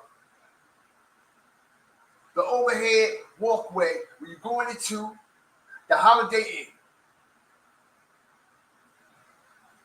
We would never see this footage. That's because the motherfucking shooters ran in there and came out of there. Not only that, that's the exact reason why we're not seeing the Makitas footage with young Dolph. Because that shooter came out that fucking bathroom in Makitas. That's why we would never see the Makita footage. Like we would never see this footage from this camera right here at this Holiday Inn. Hit the like button. And there only got to be one reason why they're not showing these particular footages. Because they're hiding something. They're hiding something. Fuck the shit in the back. Okay? Y'all showed us that shit around the corner at home too. But now, this is in front of the Holiday Inn. We want to see the motherfuckers running around the corner. We want to see how that Hyundai got positioned, the way it got positioned, and how it damn near ran parallel to a T with Julio's fucking car. That's what we want to know. We would never, ever, ever see this footage. You know why? Okay, you know why? Because those motherfucking shooters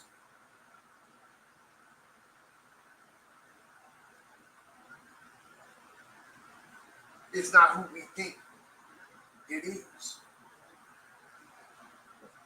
Easy. Easy. If they show the Makita's footage, that's why we haven't seen it yet. If they show the Makita's footage, it's going to prove that the fucking shooter came out of that door and motherfuckers said Makita's had something to do with it. If they show this footage, it's going to show the shooters running in there and the Holiday Inn, you understand that, and they got something to do with it.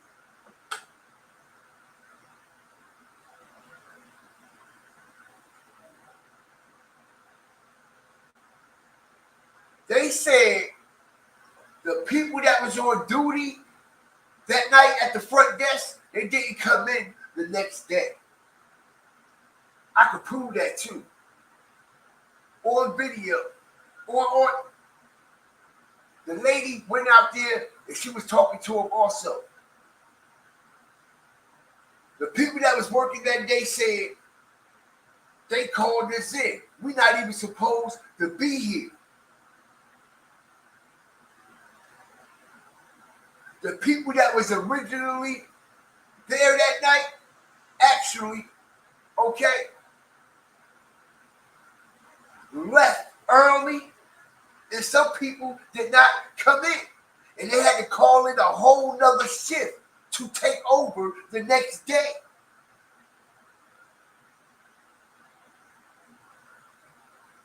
They had left.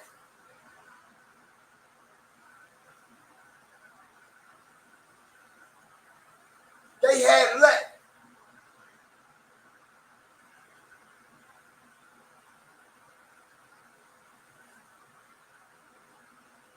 Right. Why not show the whole video? Crazy, right, y'all? Okay, all of it is making sense. And we all heard, we all know, it's no secret, yo, that the MPD, Memphis Police Department, in that county and city allegedly is responsible and involved with the young Dolph situation, right? Right. This is a similar situation.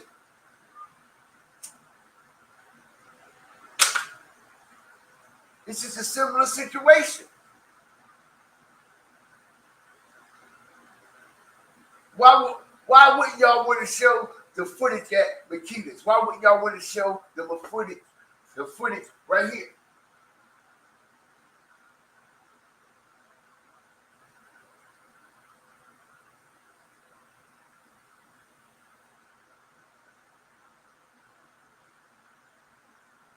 Because I guarantee you, that footage is going to show something that they don't want us to see. It's simple. It's simple.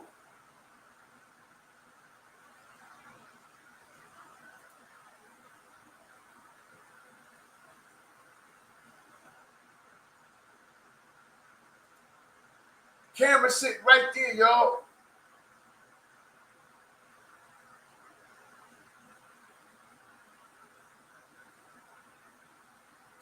Smash that like button, man. I appreciate everybody up in here, man. Okay?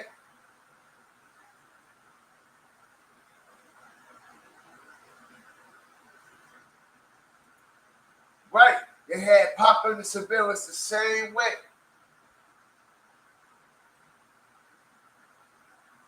We done seen this pattern time and time again. We done seen it. We done seen this pattern.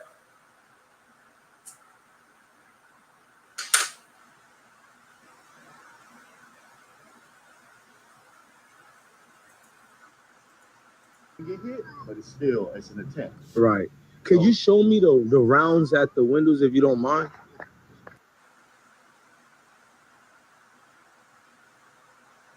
Just being here, bro. Look, you got South Florida University right here. I want you guys to look at it, bro. Right there, bro. To have this type all this, bro, you know how, bro. Yeah.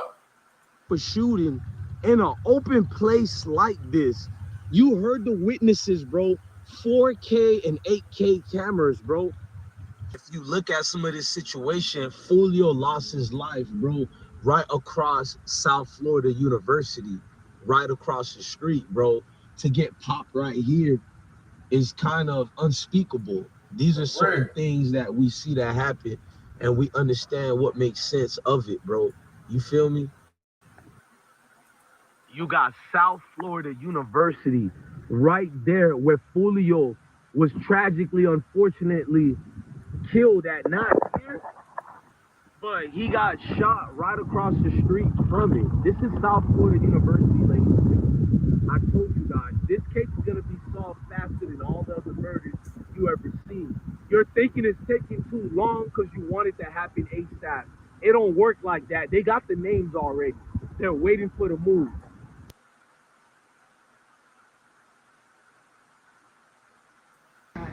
So these are the bloods. So as you're looking, ladies and gentlemen, we're getting, these are the bloods of Julio, and all the other 3 people who got shot with Julio. So the bloods are still freshly here. The blood is still here, and you can see where the pinpoint they came in. See? So why they not showing us this footage? They're claiming the victims ran in there, right? So why they ain't released that footage showing the victims running in there? Okay, the blood right there.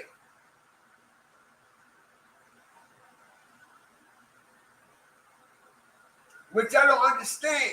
This is directly, y'all. The blood is still here, and you can see where the... This is like directly in front of this spot, bro. Okay, and they're sitting there literally contaminated. Yo, how do this make sense?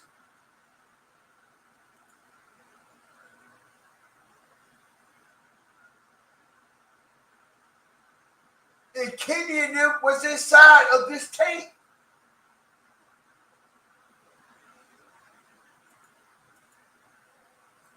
Pinpoint they came in, and as you guys heard, they did not ever got to register to be part of the Holiday Inn Hotel. They got ambushed, and there was no way Julio was going to survive it. Right. Because no parent should bury a child. Amen.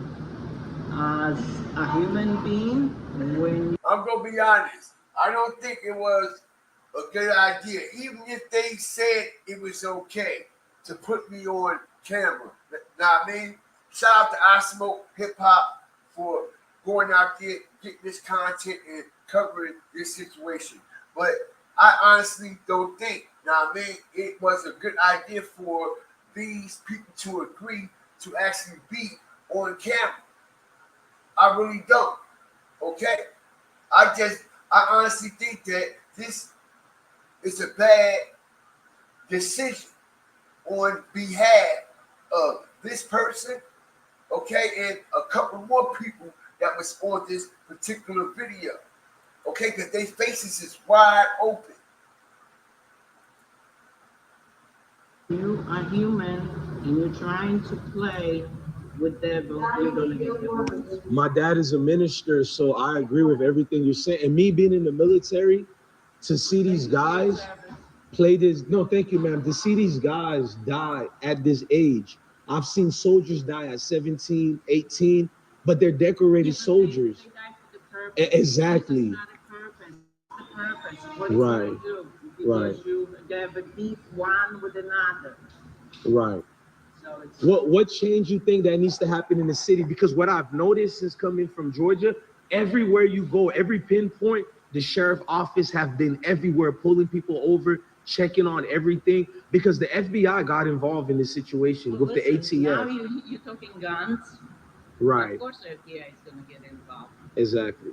And you're crossing a state, not a state line, but a cities. Now you're talking one side to another. That's what I said yesterday. About I said that yesterday.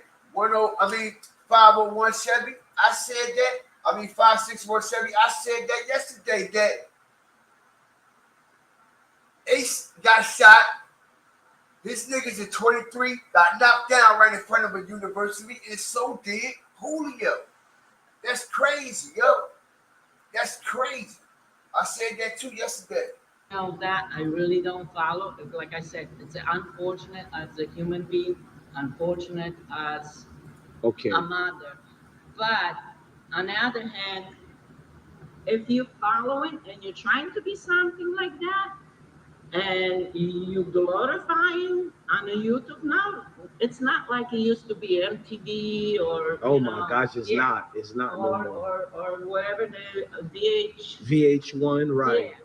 Now it's on a YouTube. You are a click away, and your all the demise young is right. kids looking at it and think it's, we used to be able to verbalize. Right. You have any problems?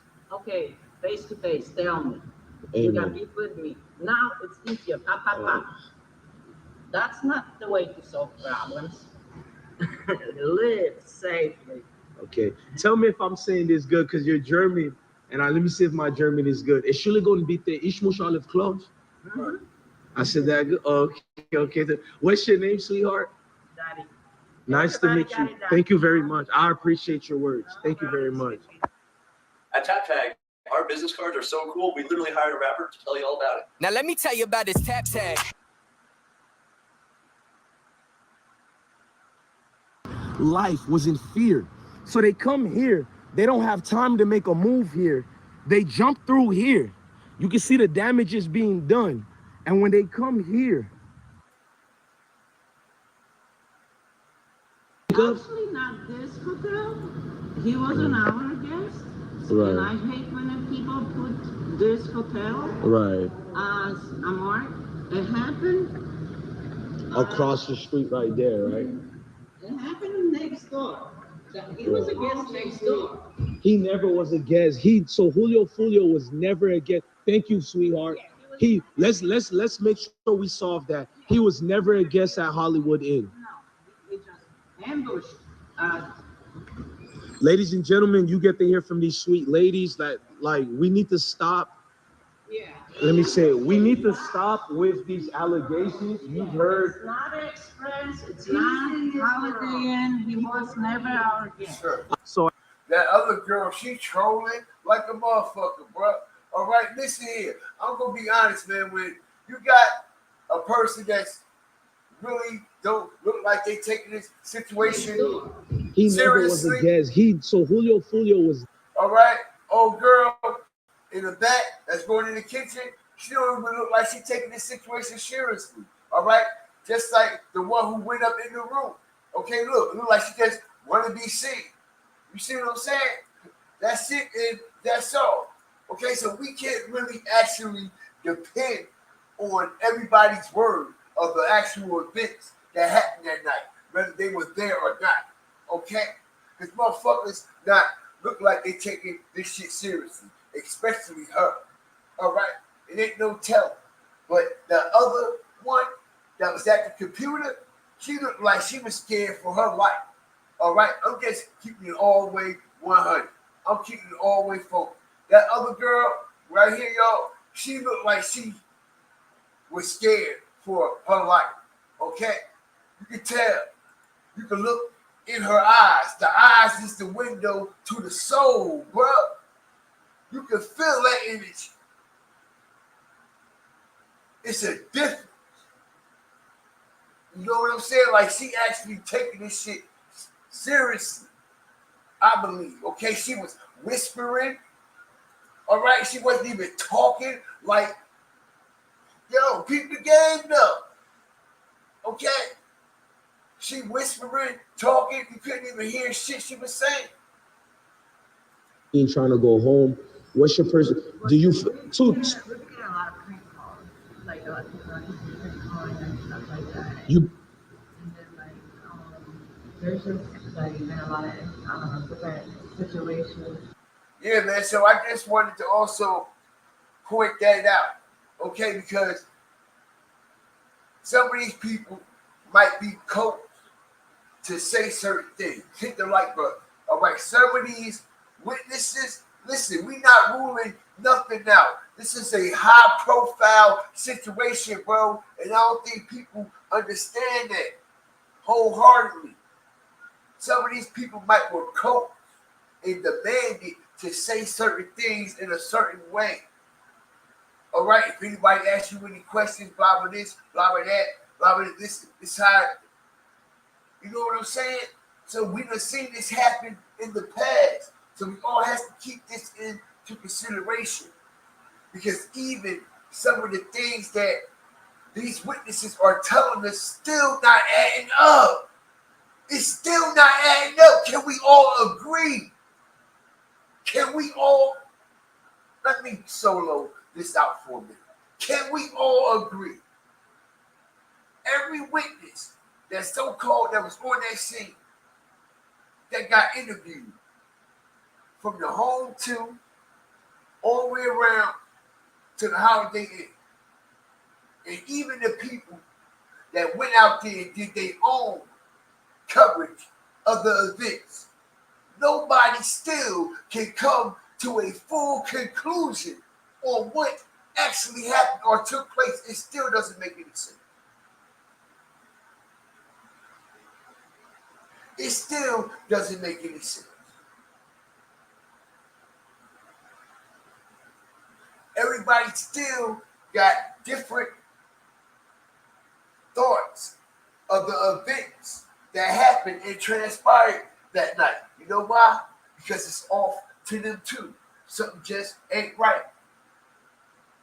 Every person, y'all, that went out there on foot with their camera have a different aspects of the events that took place that night.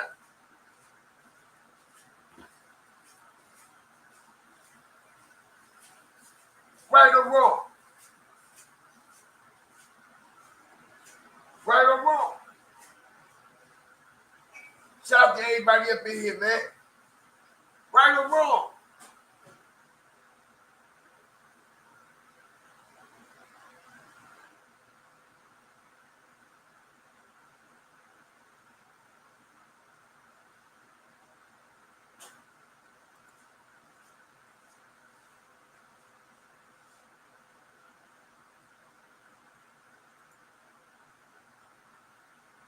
You know what I'm saying? So when you got people doing shit like that, You know what I'm saying? Like, you gotta question shit like that because this is a real life situation. Now, if you actually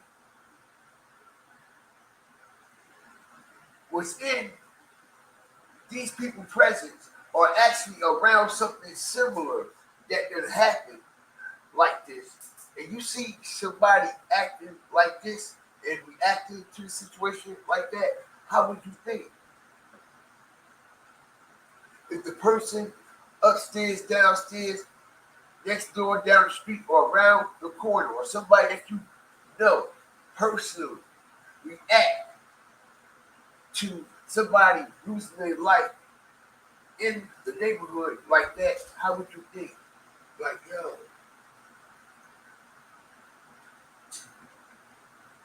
real life matters, make real life sense.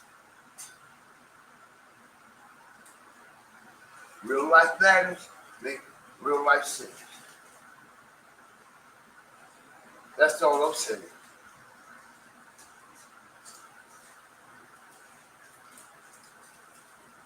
Ain't that many people that's working at this Holiday Inn. Ain't that many people. So if they actually wanted to control the narrative, they could. Why you think the video ain't been released from the Holiday Inn? But somebody released it from the home too, though, right? Hit the like button. Easy work. Strategic. Easy work. As I sit back and pop my shit and put some real life matters on the table and make real life sense. Why you think the video ain't come out at the Holiday Inn, but the people at the home too released theirs?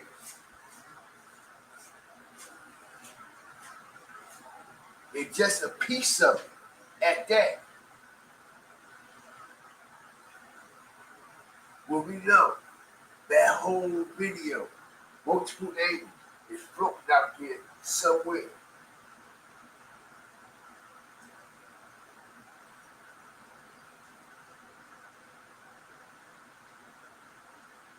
Why nobody from the Holiday Inn ain't record shit off their phones and all? The Holiday Inn video hold the key to all this shit. I'm trying to tell y'all, that Holiday Inn video holds the key to everything. That's why we will never see it. That Holiday Inn footage holds the key to everything, bro. And they got a tight seal on that. They got that motherfucker tight, bro.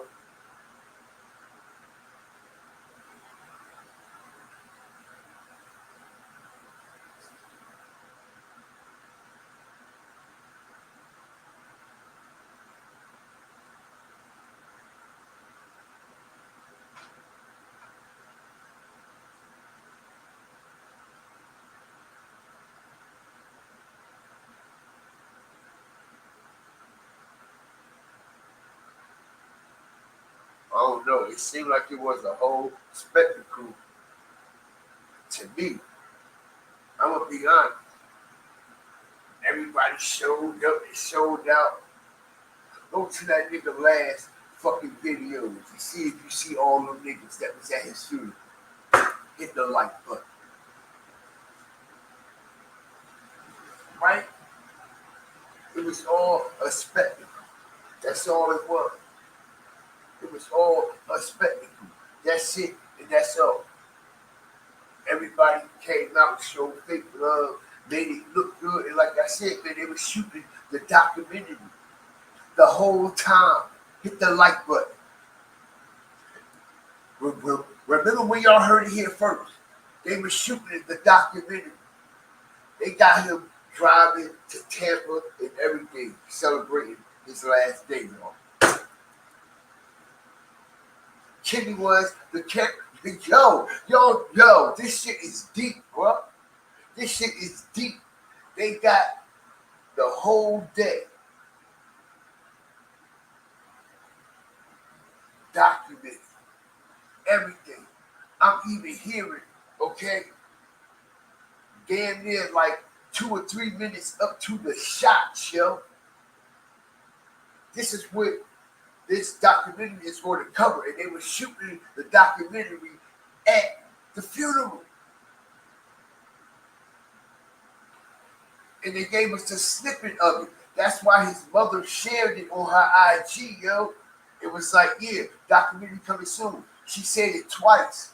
She said it the first time she came out, and then at his funeral, when she posted the snippet at his funeral, and it looked like a future presentation in a movie and shit. That's gonna be in the documentary. And that's why she said, yeah, documentary on the way again. Okay, because they're documenting this whole shit.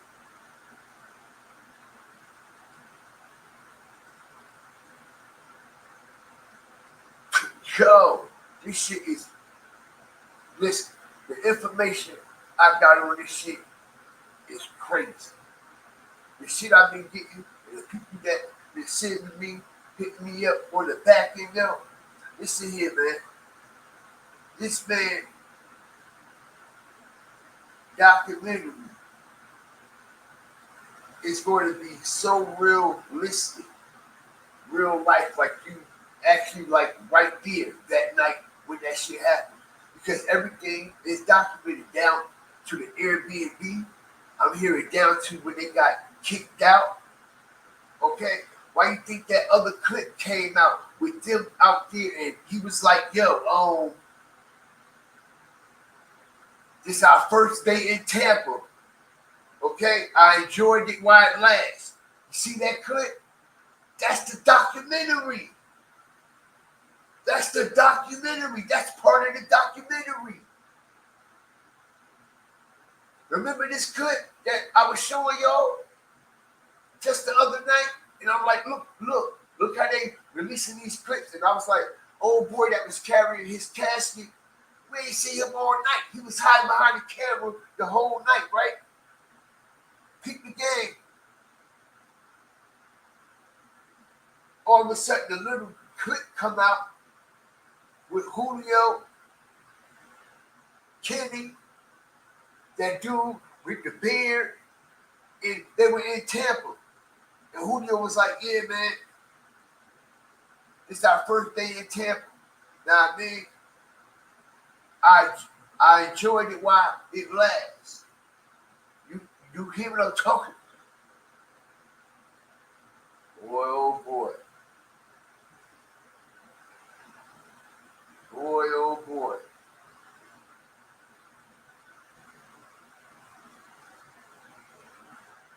This shit crazy. This shit is wild. It's like, I don't know if he knew it was coming, but the way it looked like and the way that everything is playing out, it almost will like actually indicate to some people like, yeah, he wanted to go. He knew it was gonna happen. And the way how they catch certain scenes and clips, especially that one where he said, nah, man, I enjoyed it while it lasted. You know what I'm saying? So it's like almost like they making it seem like he knew and shit like that. But I honestly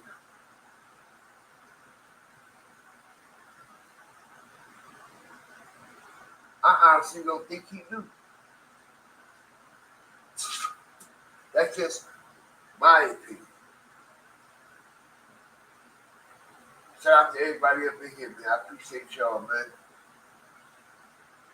You know what I mean? I appreciate y'all. And like I said, that you got a whole city that actually hates you, the law enforcement, the officials, the politics, and everything. Boy, this shit could be next level.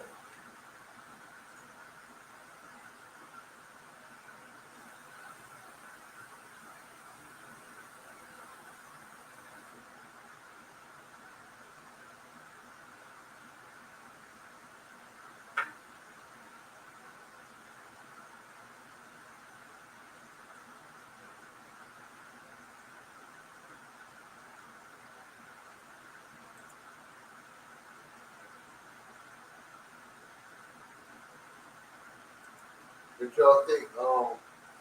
If he really was into that voodoo, like he said he was and all that, he wouldn't have mind doing this shit. Okay? He wouldn't have mind. Word is home. Because they believe in soul transfer. You know what I'm saying? Smash the like button, man. Getting gems over here.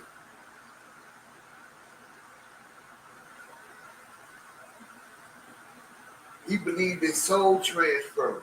And they simply put it in our face with the Chucky and all that. They believe in soul transfer and shit. Like they can actually do that shit for real. Like, if, you know what I'm saying? So,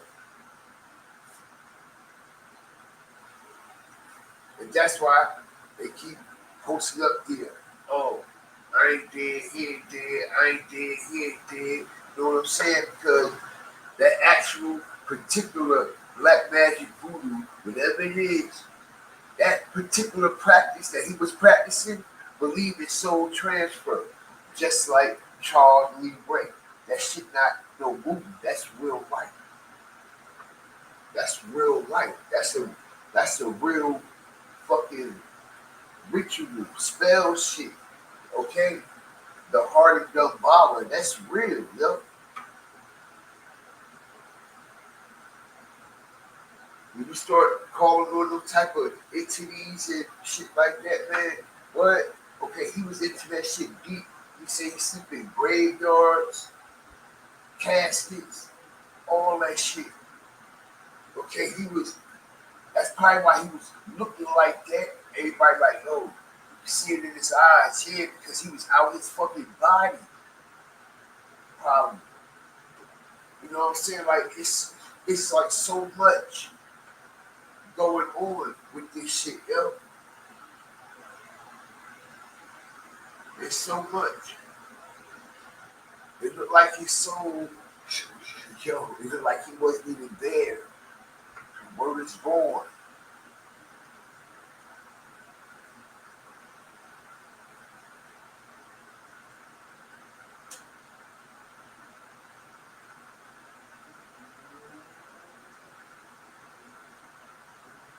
That had never happened.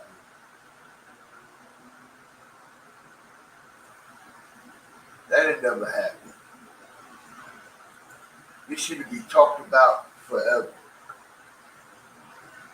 They'll never be able to stop this shit. This shit going down in history just like every other shit that done. You know? But it's not how it happened that relates to history as it continues to repeat itself, okay? It's the way it happened and how it happened. It's like we're actually seeing the setup and everything take place. You see, back in the day or shit like that, when certain rappers got killed and shit, it wasn't as this in-depth documented. We had to rely on the news and magazines and the newspapers and shit like that to actually see or catch glimpses of what actually happened or the people that was there surrounding that situation. But now we got IG, everything on the spot now. You know what I mean? Fuck calling cameras out. You are your own camera. So it's like Julio was like documenting everything. So like this what makes this situation so different from everything else that we've seen in the past with, you know what I mean, rappers that got knocked down and lost their life. Because it's like basically we seen this all the way up damn it to the minute. When Julio died. He documented his whole day. The whole fucking way.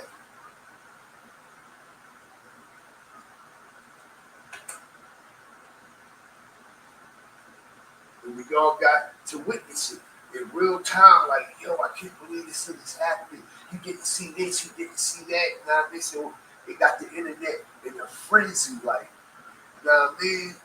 Similar to the Takeoff shit. That's what I was saying, like, this shit remind you of the Takeoff, because there was so many people around and shit like that. And basically, Takeoff, that whole night was documented. They showed him out there with Jay Prince and them, and his brother and them, Jay Julian and them.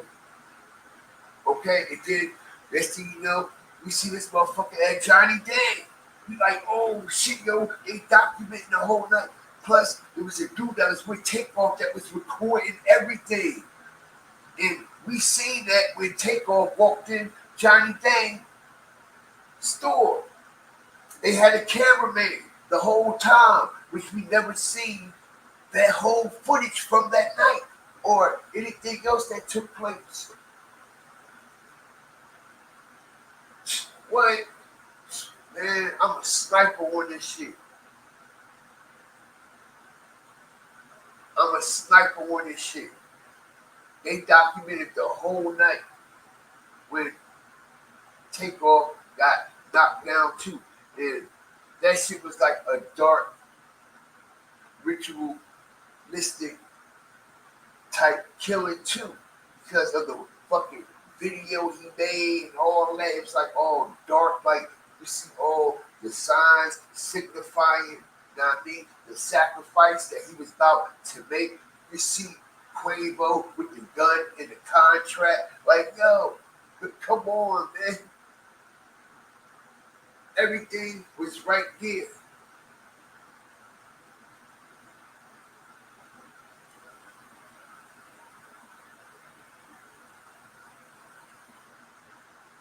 That shit beat, yo. I'm telling you, everything was right there. All the way down there until the last minute Takeoff got killed. We seen him standing on the wall and he took a picture. Right there in that very same spot he got shot. Literally moments before that shit happened.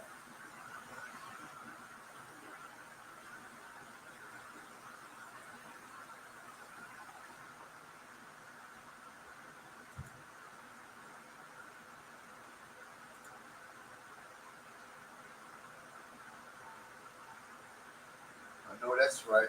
I hope they is.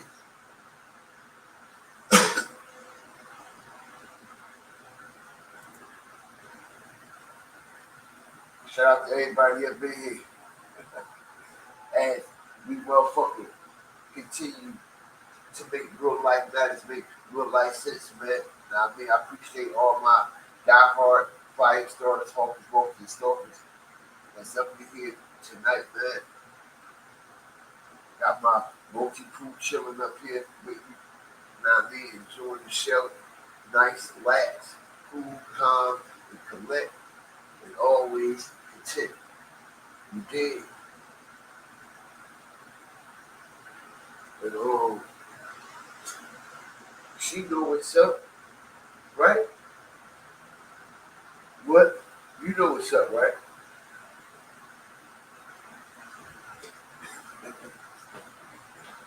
Word. Shout out to the whole nation up in here, man. The whole Fire Flame nation up in here. Man, I appreciate y'all, man. For real. I fucks with y'all tough. For real, they got that voodoo influence, right?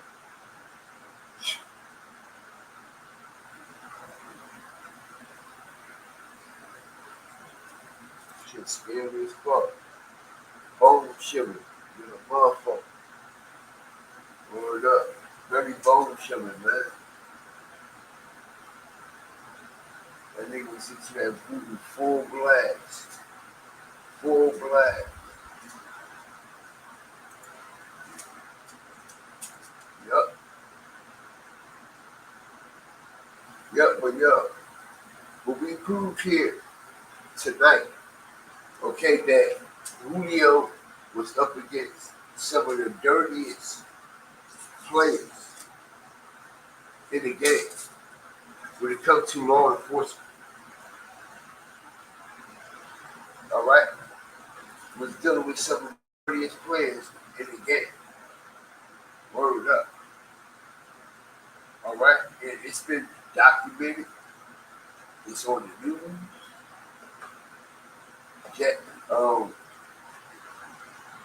Jacks before 4th of Jacks. I mean, they done documented it. You did. Know what I mean? So it's already out there. Okay? A cop done told them about the bullshit that they was doing and how they were doing it. And we got the lawyer saying that they was using state-of-the-art technology, okay, to do surveillance on Julio. And he said this shit a couple of months before, okay, Julio got knocked down. Okay, he said this on a separate platform. All right, he said this on a separate platform, y'all. And what do you know? We find it, all right, it proves that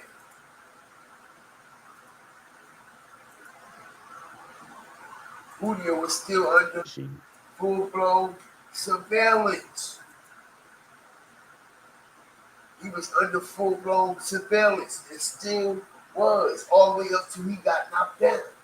Okay? They was using state-of-the-art technology with you ain't even got to use your phone. Okay? Julio's cell phone communications with a Stingray or a hailstorm machine.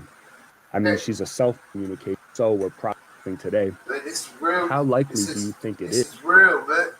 All right? Is that the JSO, where prosecutor Leah Owens was monitoring Julio's cell phone communication?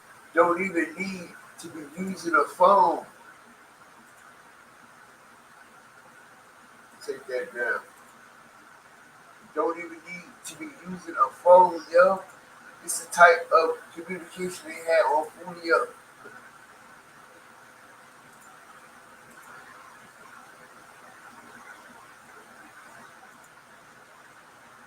What? What? Okay, prosecutor, full blown,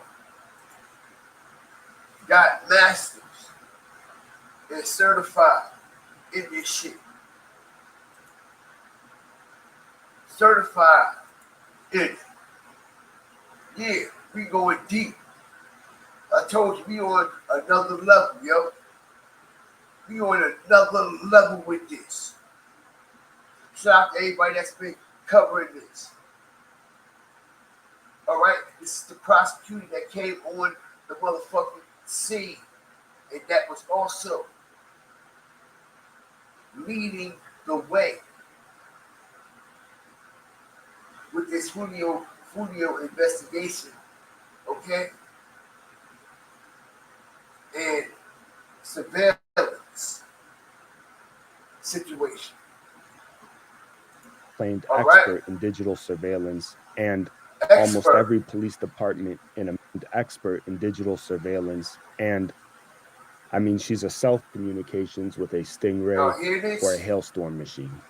I mean, she's a self-proclaimed expert in digital surveillance, and almost every police.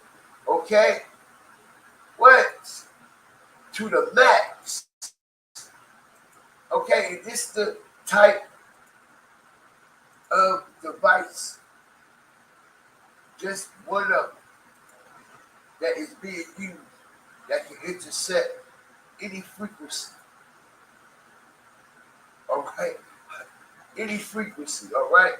This is all fair use. This is all public knowledge.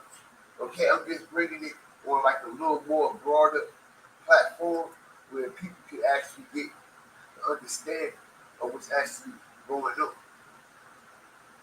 All right? But yo, all these can intercept any device with a speaker or screen. Any device, whether it's a radio, whether it's a regular JBL speaker, you see what I'm saying? Anything Bluetooth, anything analog, digital. Okay, it can tap into the radio frequency of your car and hear everything that you got going on. And everybody that got them,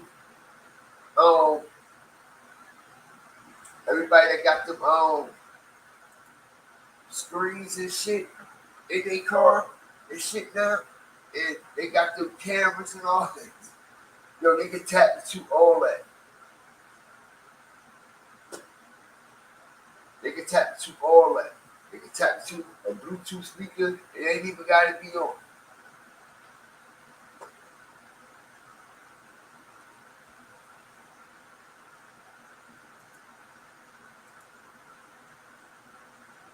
And the person that was jointing, the people that were jointing together is the state prosecutor and the fucking sheriff of Jacksonville. Okay? The dirty sheriff of Jacksonville. Okay? That's running the game. Okay? Doug Howard.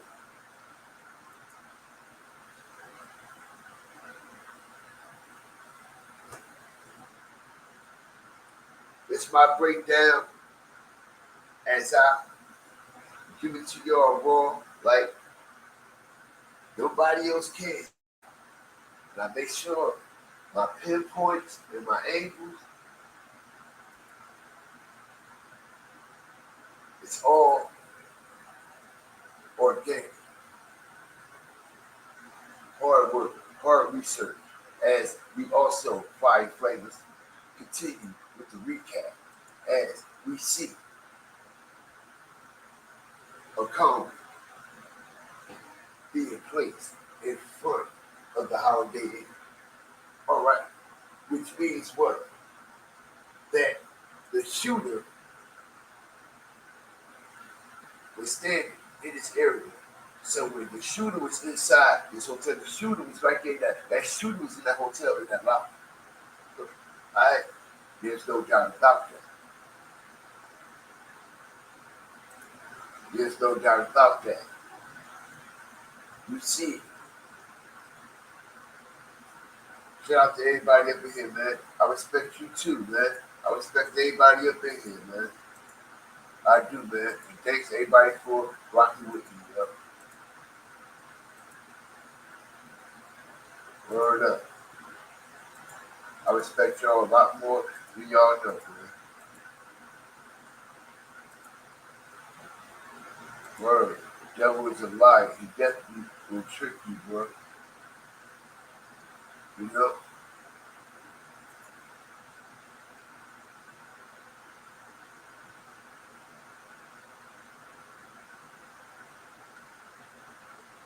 Man, I'm trying to tell you, that shit is advanced. Yup.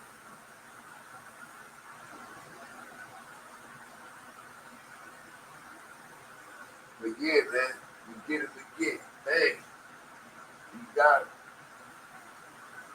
Right here, put the cone inside of the door. And that's number 7. All them shots. I ain't even talking about that. How that's number 7 right there, and number 1 is by his door. All them shots. Come on, bro. If the shit started from around the corner, like they claim, ain't the cone number 1 supposed to be around the corner?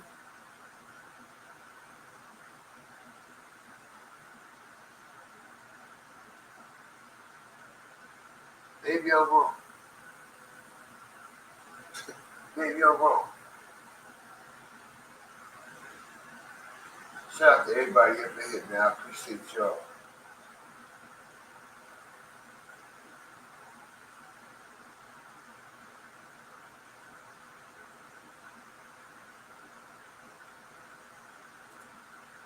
Word up, man. But I ain't want to go too deep into it, man. But I got off what needed to be done, man. Word up. Because I could have went real deep into that. surveillance, technology with work. Enough said. Y'all see what it is and what's going on. And Julio lawyer co-signed. Not only did I say it, I just fucking co-signed what Julio lawyer said. Julio lawyer said this out of his mouth.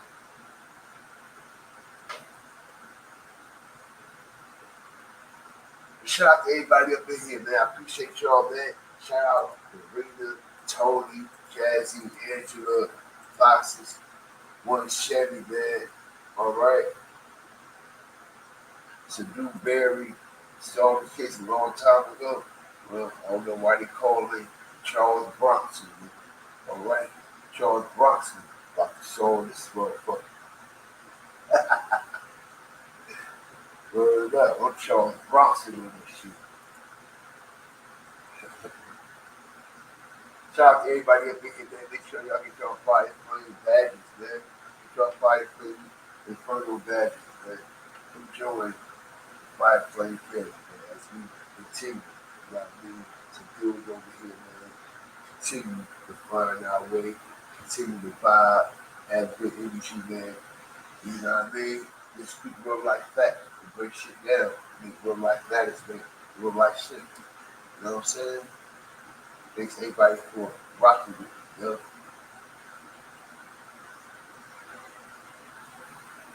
Bro. Shout out everybody rocking with me. All right? This motherfucker talking about don't drop yourself. Weirdo. You fucking trying to pass some soap over here anyway. You see, you one of them niggas. You one of them niggas. I ain't asked you for no soap, so why did you pass me some soap? And even if I had my own soap, why you over here looking at me and my soap? You one of them weirdos that come from there for real. I can tell. Word up. Wow, people, bro. Take shot locked up. Word. Yup. That's a fact. Yeah, it sure is. Enjoy that dog, man. Appreciate you. I don't know who you is, man. You know what I mean? Come over here and subscribe, you know? You can be a fire starter, hawker, walker, or stalker, man. You dig? Burn it up.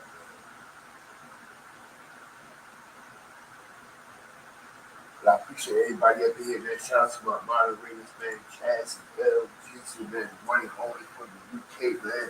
Appreciate everything you be doing over here, yo. For real. For real. Late nights, too, because our time frame is totally different. You know what I mean? So, you be rocking with me, man. I appreciate you. Word up. Time zones is totally different. You know what I mean? So, I appreciate you for being a fire starter, man. Word up into that dog. You already know what it is. You know what's up. Appreciate you forever for life, man. You know, also, man, shout out my other moderators, man. I mean, this, Paul, Smitty G, and all my other Fire Flame Infernal members. Everybody else that's a part of the Fire Flame Nation. Everybody stay blessed. Everybody stay prayed up at all time, man. I appreciate y'all, man. Always remember to feel the fire, feel the flames, man. Watch the energy that you attack yourself to, man. Because you never know what motherfucker got going on. They just come around you like they do and shit. They got some wild shit going on, man. You'll never know. You'll be in some shit for nothing. You know what I mean? Motherfuckers went out there and did some shit and come back up under you. They ain't telling you nothing. You know? Everybody gets be careful, man. You did.